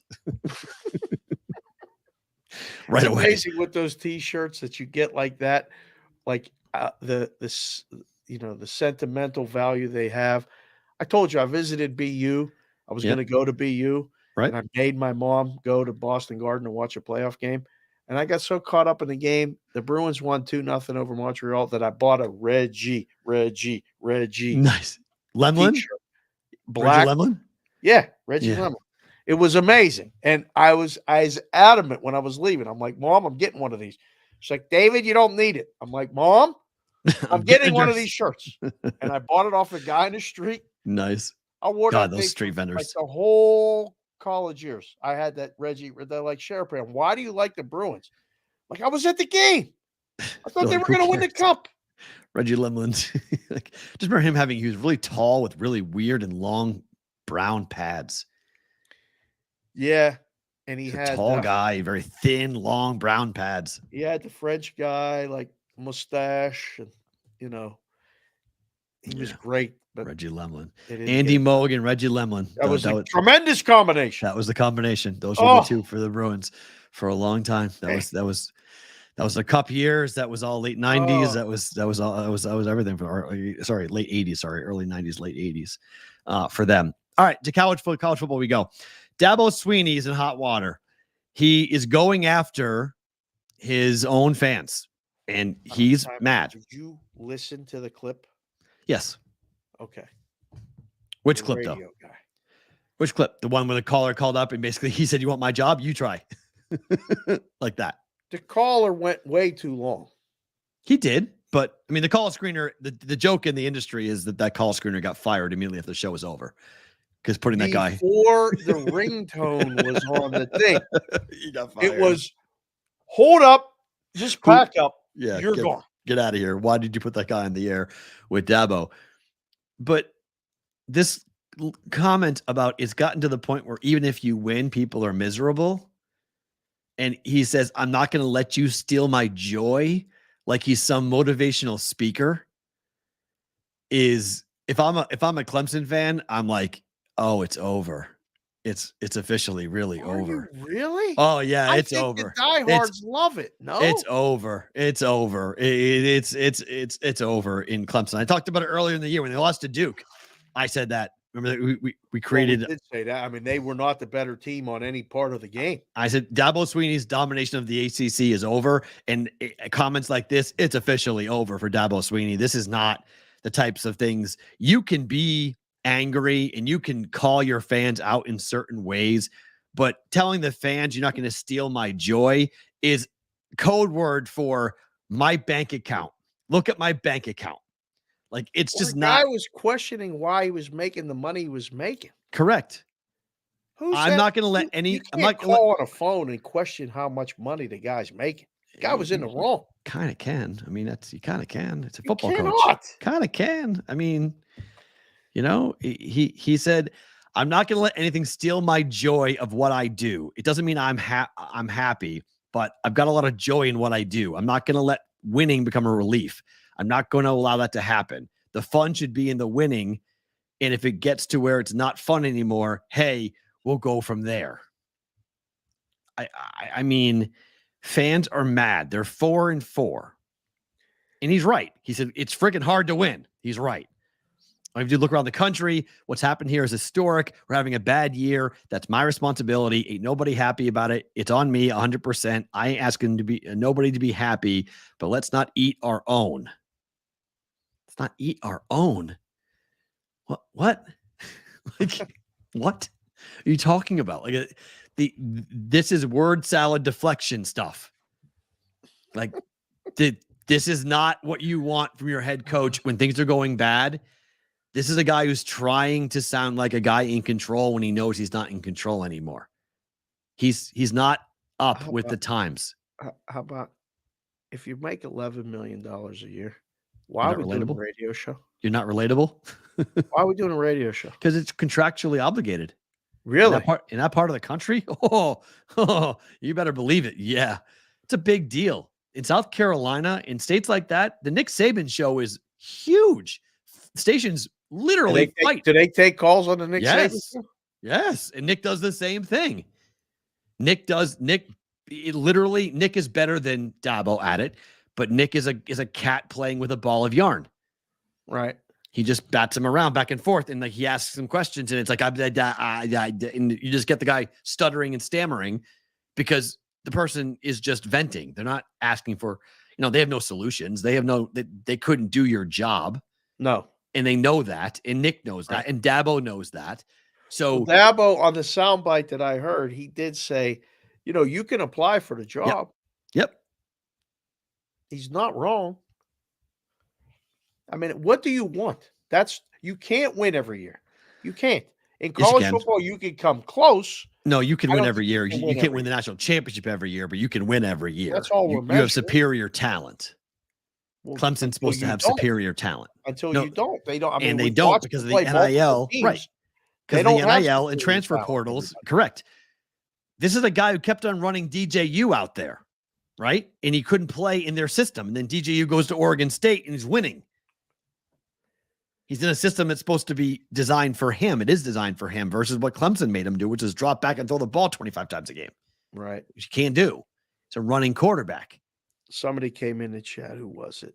CBW said Dabo really misses his assistant coaches who could actually coach. It's a big, big, big knock. That is a big question. And that is the biggest knock on him. It's a knock on other people too. Like you have to have just like sports betting, just like life, you have to have the ability to adapt. And if you're not adapting you don't have to master the new game. Like the transfer portal is still being determined and how it's working and who's all in and who's not. There's a lot of things happening.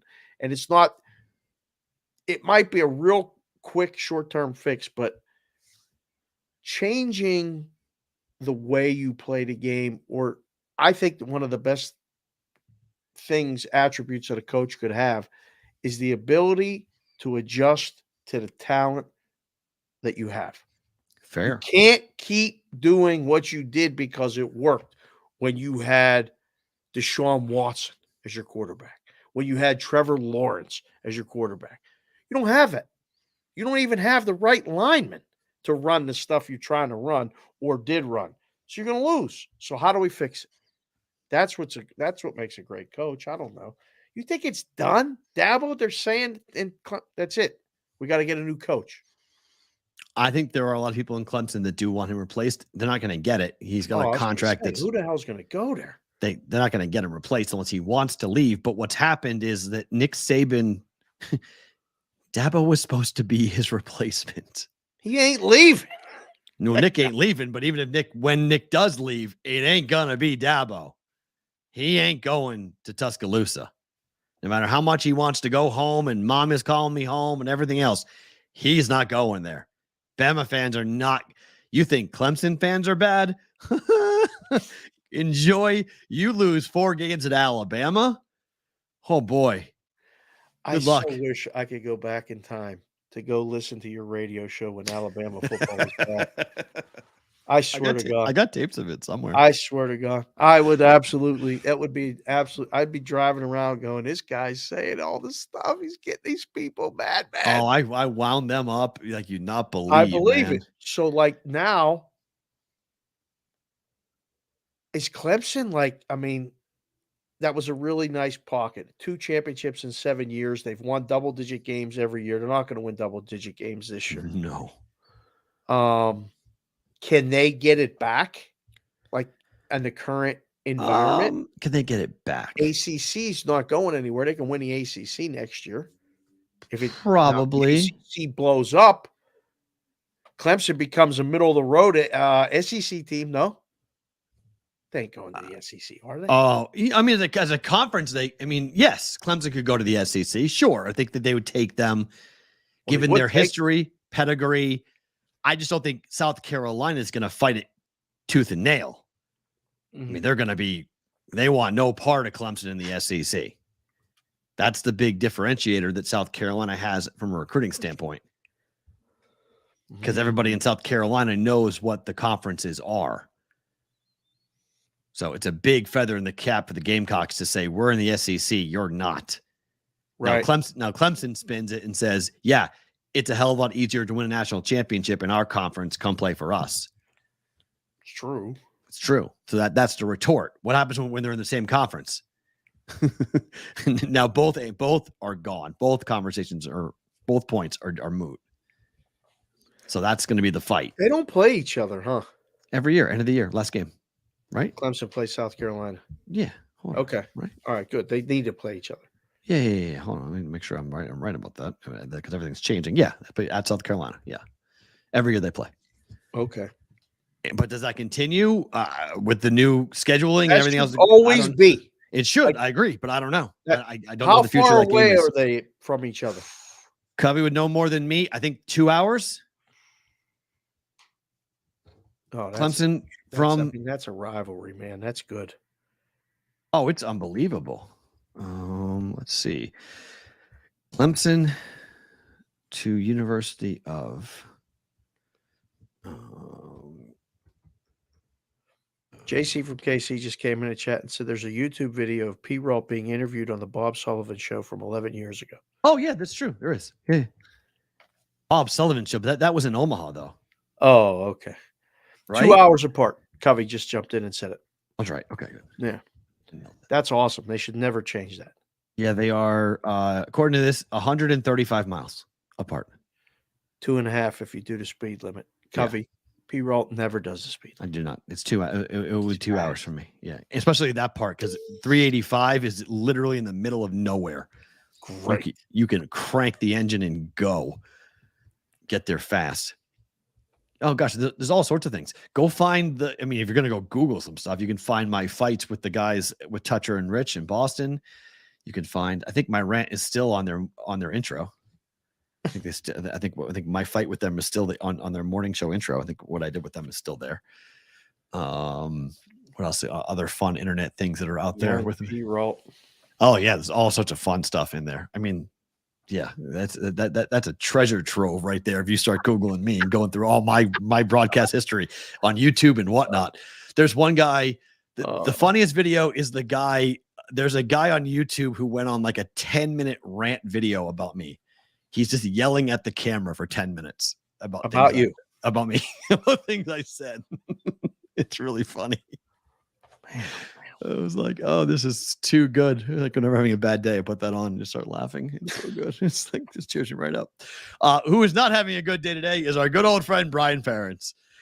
You can't, you don't have to go home, but you can't stay here anymore, Brian. You are out. Brian Ferentz will not return as OC at Iowa. Hawkeyes are still behind that mandated pace. Ferentz will stay on, though, through the bowl game, and then he will be replaced. Right. Your long national nightmare is over, Iowa. Brian Ferentz will no longer, the nepotism that has existed for all these years, finally it will come to an end. Can you do it with the Patriots next? Can they be next up with this? Did that move the total?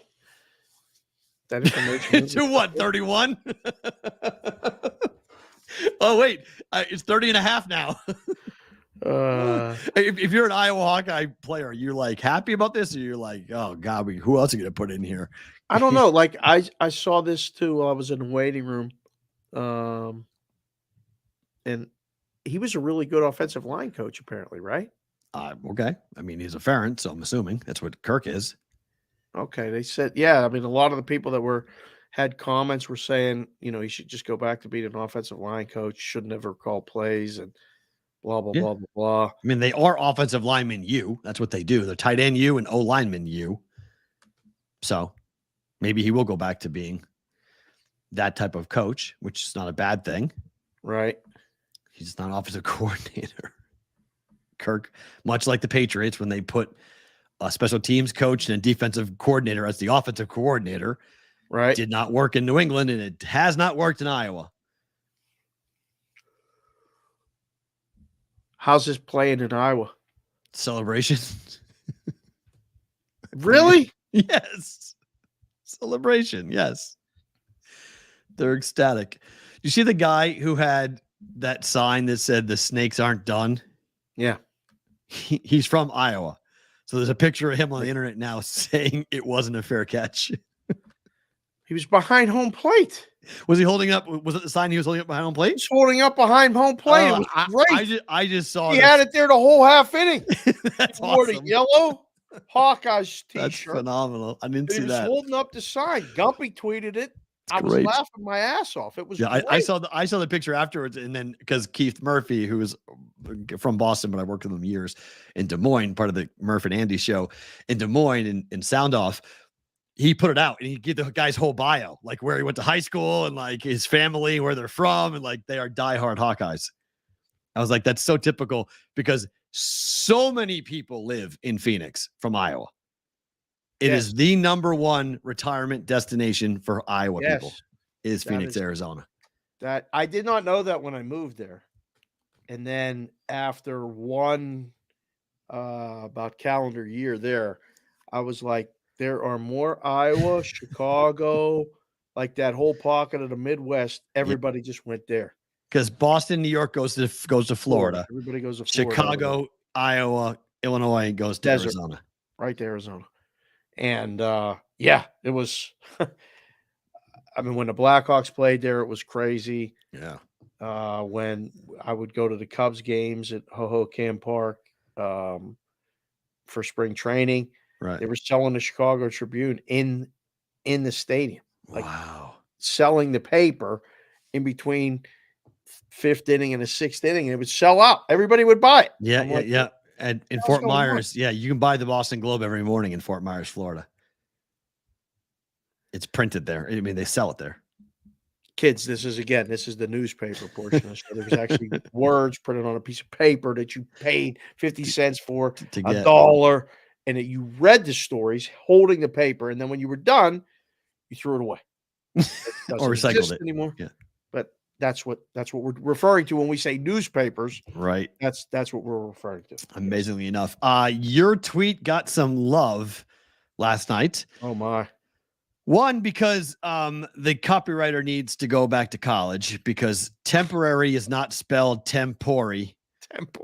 Tempori F1 tax structure. Tempori. This is on our local news here in Vegas, which is we're getting knocked for our students in our schools. This does not help when we have tempori F1. Tempura. Like it's not like tempura. This is not going to I Japanese love food. tempura. You like tempura? I can't have it. It's gluten, Oh. but yes, it is good great. when Madeline gets it all the time. She loves tempura shrimp. It's one of her faves. Yeah. F1 now, as egregious as the spelling error is, the idea that we're going to add $37 and $41 to the tax surcharges just for getting in the damn thing. Yeah. Just for taking the cabs. Come on. I went looking last night trying to find if Uber and Lyft are going to have a surcharge as well, and I can't find it as of yet, but they should not because they will get everyone's business if they do not add surge pricing. I'm guessing they're going to because that's leaving money on the table, and this is it's an economy that's very much about if they're doing it, we're going to do it to get money, but alive. What are we doing? Are we just trying to make this as unpopular as possible? No, I think they know they're only coming this one time. They don't care. They're not coming back. I don't think. But again, what do I know? I'm not an F1 guy. Not now, not ever. Listen. This is the answer everyone gives me. They only care about the international tourists. They don't care about anything else. You buy that? They're holding strong to it. That is the company line for everybody that's making a case. So why are room rates crashing? Why are airline rates crashing? Like what's the explanation? Because if all these international people are coming in here, okay, where are they? And why aren't we seeing a huge number of people coming in and taking up all the hotel rooms? It's supply and demand. Maybe they'll only come that week. You can get hotel rooms and airfare into Vegas at affordable rates right now. Yeah. Wasn't that 6 months ago? No. But right now they want it to be. They created a demand. Again, you always have to just be aware. That's why we love the boots on the ground reports we get from people in the brigade. Right. Guys keep us aware of what's going on, et cetera, et cetera. We're telling you, there's rooms available. If you want to come, you could probably come and stay at least affordably. But these things is such a bad look. And that's why I tweeted it in addition to saying tempori, because I froze it on the TV. And I was like, yes, look at this. She's like, that's ridiculous. I'm like, read it again. She goes, temporary F1 fees. I'm like, no, read it again. Tempori. She goes, oh my God, they spelled it wrong. I'm like, I got to do it. I got to tweet it. Because it was just one of those things. So if you're curious about the numbers, our friend Mark Meltzer, who was going to come on the show today, he couldn't come on. Maybe we'll grab him tomorrow or later in the week. Yeah. Las Vegas visitation was down 0.5% in September compared to last year. Hotel room occupancy was down 0.6% on the Vegas Strip, but room prices were up 7.7%. So less people Wait, coming. Say that again. There was Overall, more Las visitors. Vegas visitation was down 0.5% year Okay. over year. Okay, number of people down. Slightly. Hotel occupancy was down 0.6% on the strip year Very over year. Very small. Okay. It's still down, but room prices were up 7.7%. Huh. That's for sure. Yep. Never the other way. Always And- up, never down. And the gambling thing, the gambling report came out for September. Nevada down everywhere except the strip. Yep. Significantly down in Downtown. places. Woo! Downtown, way down. Right? So what's that tell you? People are coming but sticking at the strip, and they're not coming anywhere else. They don't want to deal with downtown or deal with anything. You can't get anywhere. You can't get downtown. The traffic is ridiculous. Yeah, can't get And downtown. I mean, we make light of it, like, you know, you guys are watching the show. We try to tell you, make traffic it. sucks. It sucks, boy. It's not like your typical traffic because it's not like No. Houston, LA, New York, Chicago traffic. It's you just know where there's traffic. There's Right. bottlenecks, and this is no traffic, and then all of a sudden you can't move for hours. I hate that feeling. It's the worst. You're trapped. I hate that feeling, like when I'm on Spring Mountain and I'm a mile away from getting on the freeway and I can't move. Yep. And I'm standing there looking and I'm looking and I'm looking. And I'm like, what is going on? Why are we not moving? And then you inch up and then you wait and you wait and you wait. I can't stand if I get that like uptight Anxiety. feeling. Yeah. You're I frustrated, can't stand mad, it. road Very rage. frustrated. I hate it. All those things pop.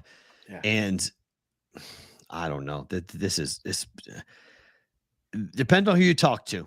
Some people are saying this is not coming back. Other people are saying it is coming back. I don't know. After they show it on TV and all that stuff, I bet it comes back at least the second year. But is it going 10? No way. Yeah, I can't see it on a 10-year. I can't.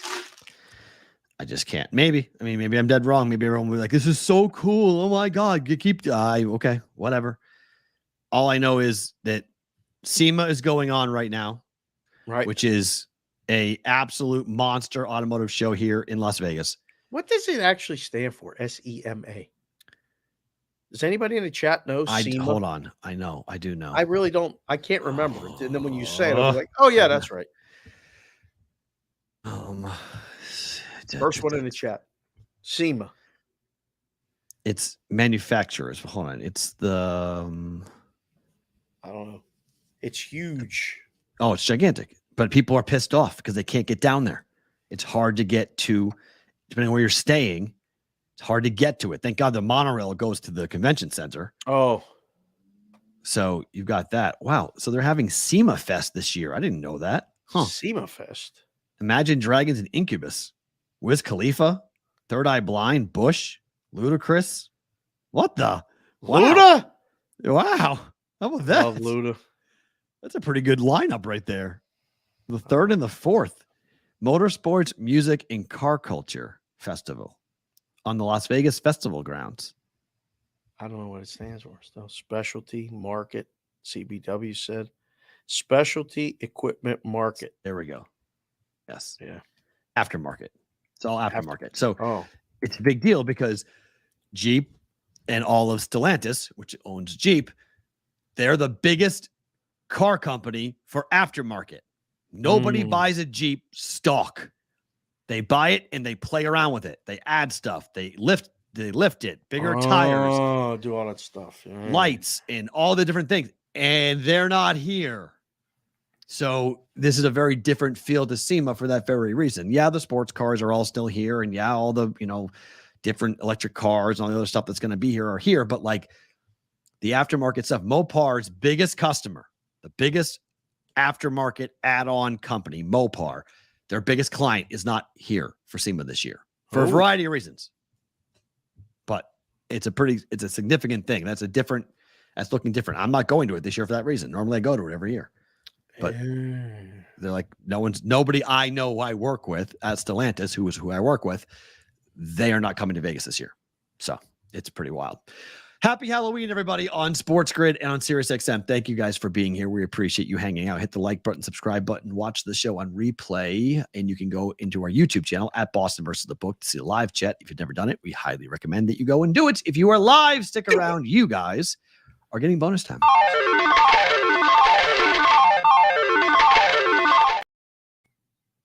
Okay, one topic before we get to Better to Book It.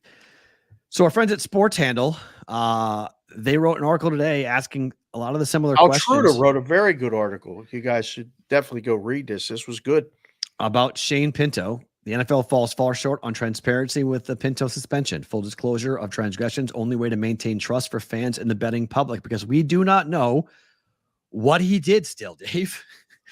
We don't know where, what, why is Shane Pinto being suspended?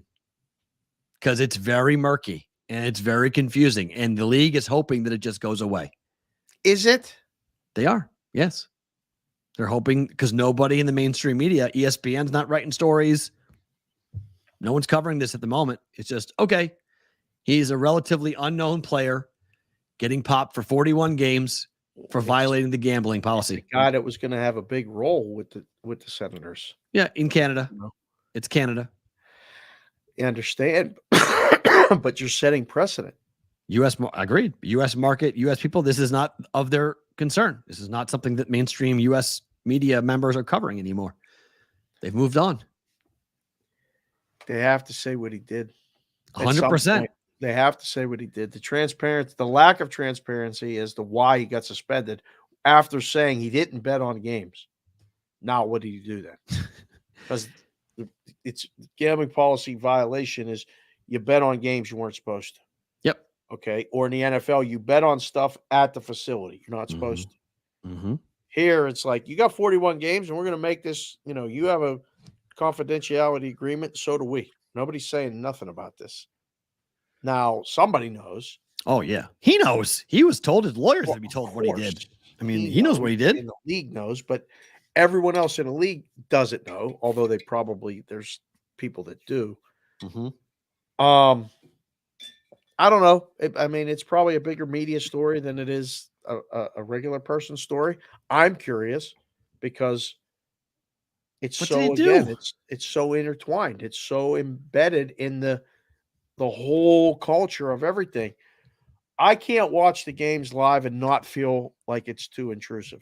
Every single time I watch a game and I see those make the moment mean more or something. I think you're just hypersensitive to it. It's nonstop. It is, but I don't think the general population cares all that much. I don't think anybody watches commercials anymore either. That too. I don't think people. I think people are more annoyed or I don't know what the word is, ambivalent to the pregame 5-leg parlay from Charles Barkley. I think those are the things that people are starting to go like, I don't need everyone doing a pick, okay? I don't need every single play, every single person on your board.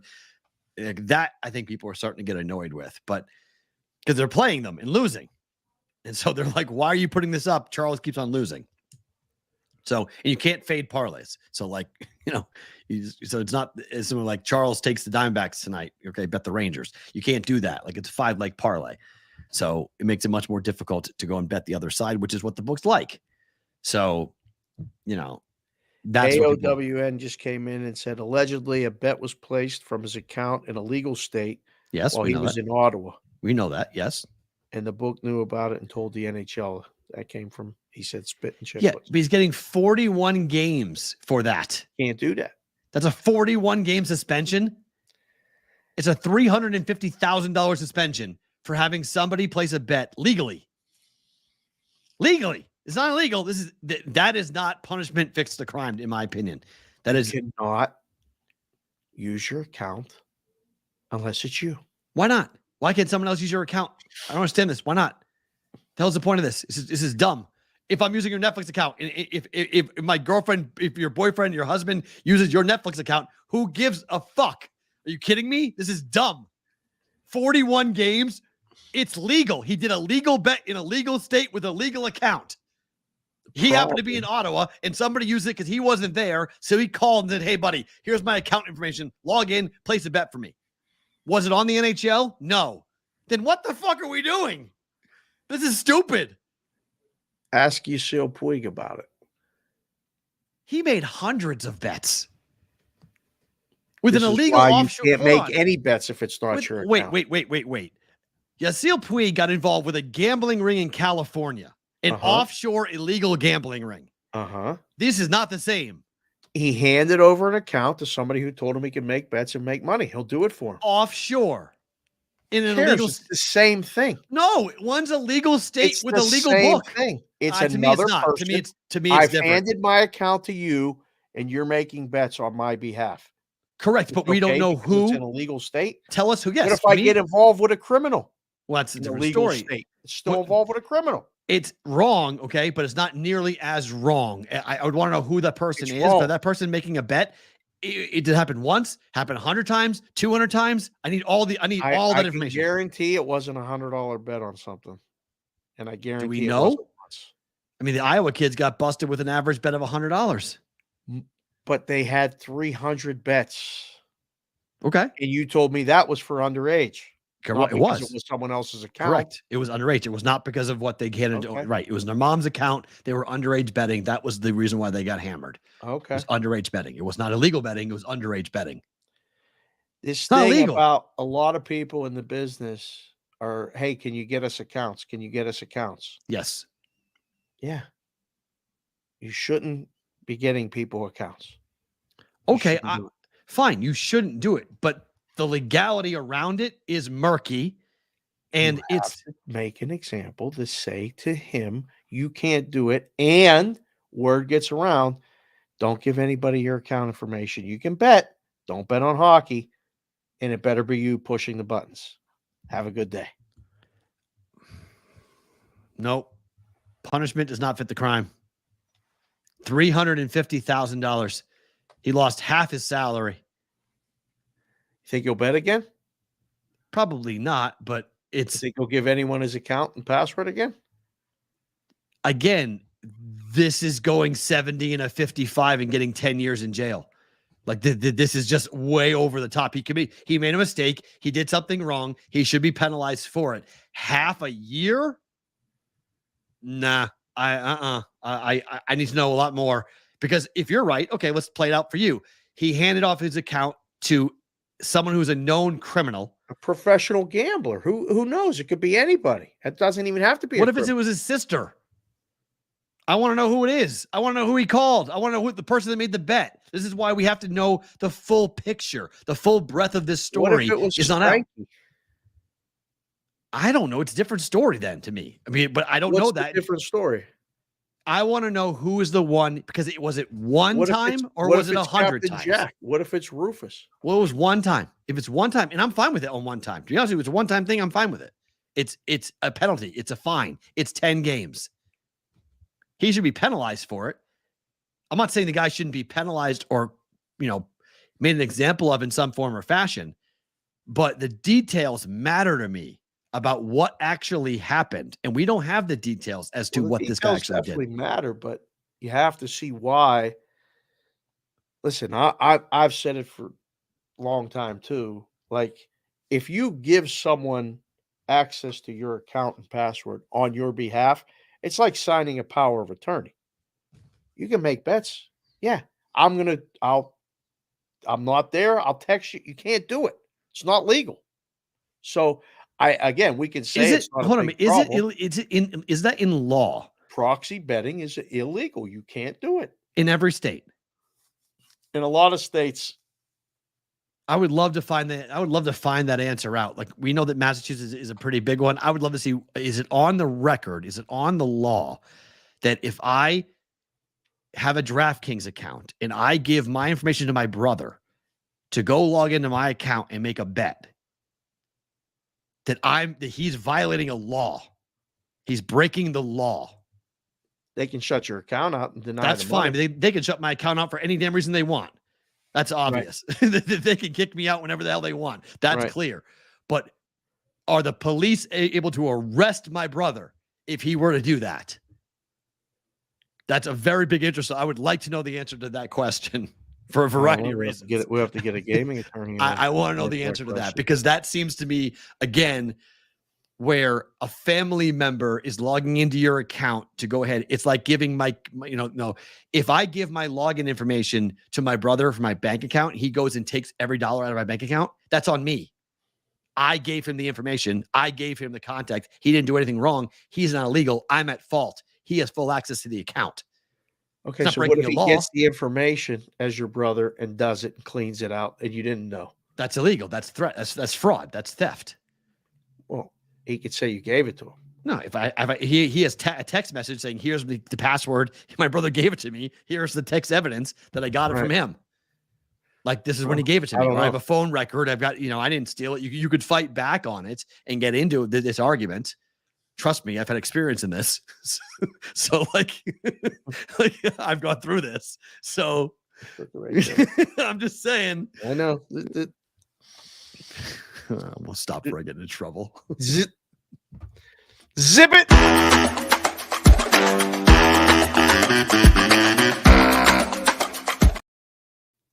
Book it time. Better numbers than what are on the board right now, but I got them last night. Under 214.5 Knicks tonight. I like it. This is the bet that I've made in the past. Cavaliers at home against an Eastern Conference opponent last year to an under bet was pretty profitable, so I'm going to jump back in with that. Under 227 Suns and the San Antonio Spurs. I'll bet that. I mean, book that. San Antonio only scored 83 points last time out.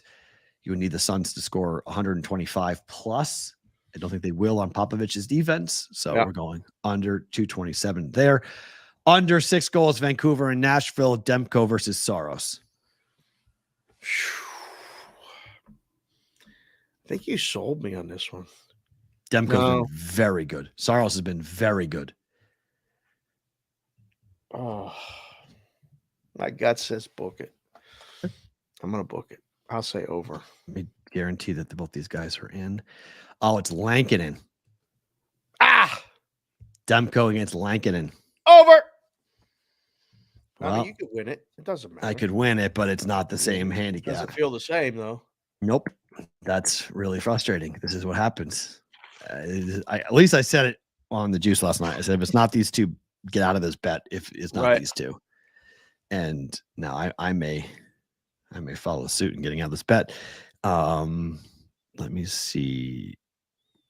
For Nashville, how is Lankinen stats this year? They haven't played, have they? What? They haven't played each other. No. How has Lankinen been in net? Oh, what's he played? His first start of the year. It's his first game of the year. Yeah, he hasn't played yet. Right. Oh no, he played. He played once. Game, right? One game against Edmonton, 6-1 loss, but he only gave up 2 goals. Looks like he came in relief. He came in. Yeah. He came in for Saros. They yanked Saros, and he came in. Okay, so he's only played 40 minutes. Right. So he came in the second period, gave up 2 goals after 4 goals been given up for Saros in the first period. They got lit up. So, all right, I don't hate it. I'll ride with it. I don't love it as much, but I'll stay with it just because we don't have enough information on Lankinen as to how he's going to play. And then finally, money line Arizona tonight, tying up the series. It's a hard one. I think bet it. Selfishly, I want to see more baseball. I think if Arizona loses, it might be a wrap. I would agree. We don't even have to go back to Texas. That'd be such a bummer. Yeah, I would agree. Game 5. I think if the Rangers win tonight, we're ending it in 5. Quick work. If that happens, I'd be surprised. Yeah, I thought the series was going 6. I still do. Arizona wins tonight. We're going 6. So, Arizona, let's go. D-backs. Super chat questions to be answered.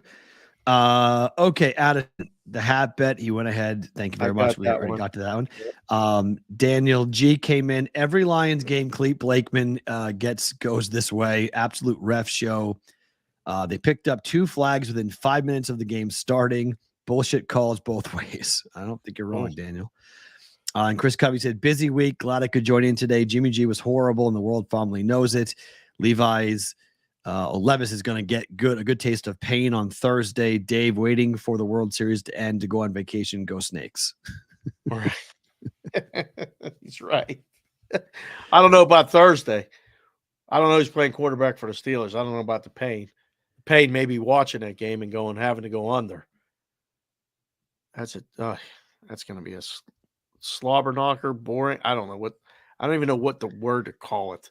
What Thursday? How many points do the Steelers score? That's the question I have. 20, 17 with Mitch or with Kenny, who's playing quarterback? I don't know. They haven't even said yet. I don't know. They don't know yet because Kenny wants to play. Pickett's going to try to play. Flak jacket and a lot of drugs. Shoot him up. Oh, what's the weather going to be like in Pittsburgh on Thursday? Let's check. Cold, probably, right? Pittsburgh right now it's 44. Thursday. Ooh. High of 48, low of 28. Yes. Snow flurry time. Football weather. No snow expected. Ugh. Just cold breath time. Yes. See your breath in November. Favorite thing about today is what? Halloween. It's Halloween. I don't know how many more I got left with the kids wanting to do it and be a part of it. Oh, come on. Kendall's, you got a bunch of years left with Kendall. I don't know. She's not as into 9. The other ones. I know, but the other ones, it was like, we were so into it, this and that. Kendall's that cool kid. Like she don't show much emotion and get too excited about stuff. So I don't know, but I'm excited. We got a fun costume planned as a group. I'm going to tweet it out later. I don't know what my role is. Again, I'm going to find out as soon as we finish the show here. I'm going to go downstairs and learn, as I will be either outside monitoring, I will be inside handing candy out, I will be walking around. I don't know if they've got stuff planned. I believe the girls are inviting friends over. Oh, I don't know. So I don't know what your plans are. If you want to come walk around with the kids. Yeah, I am handing out. Madeline, she goes out for like an hour, then gets cold and bored. Right. And then comes back and hands out candy with me. Yeah.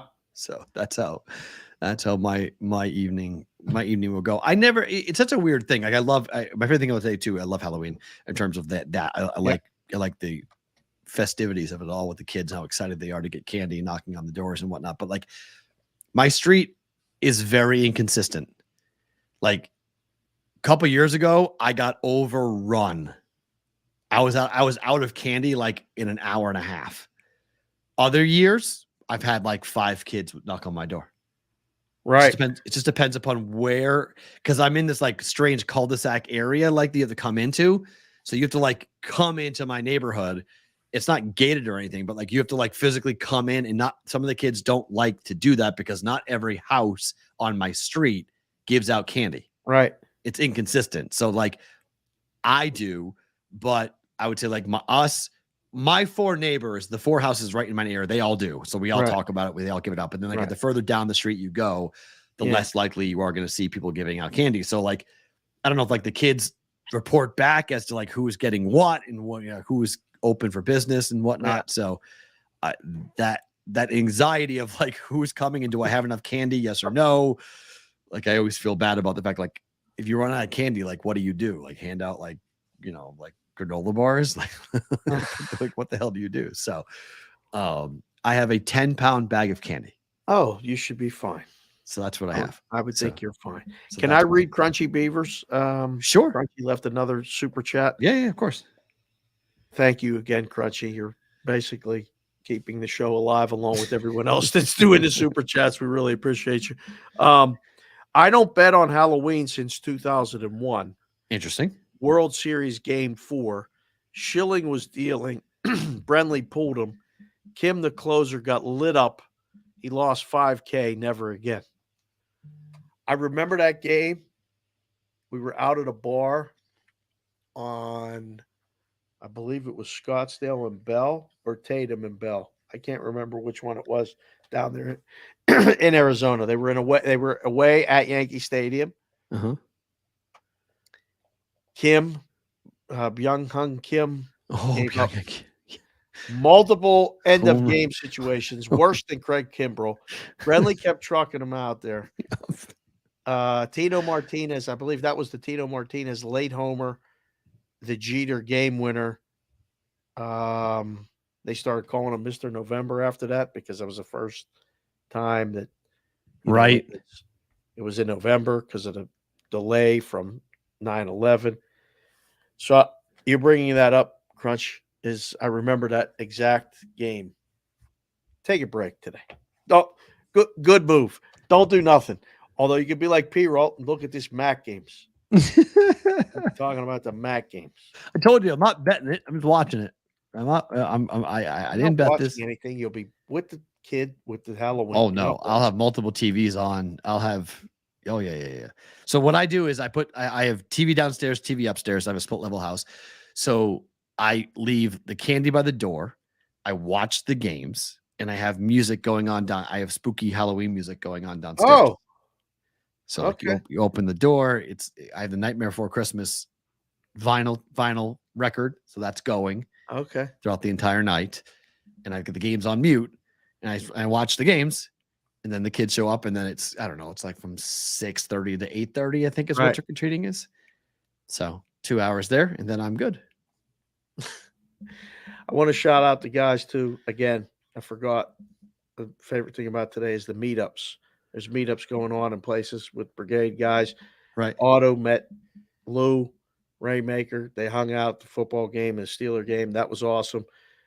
Covey just put in the chat. He's in Florida. If anybody wants to get together, reach out to Covey.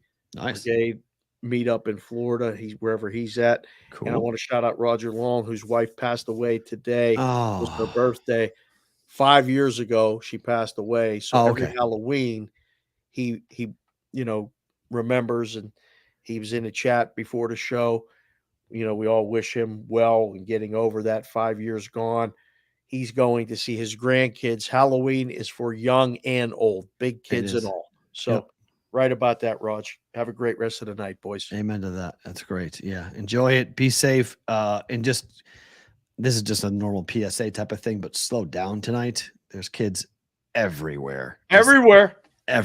And wearing black and wearing dark colors and really excited and not thinking and not paying attention to what they should be paying attention to. So just be calm. If you're driving, if you don't have to drive, don't.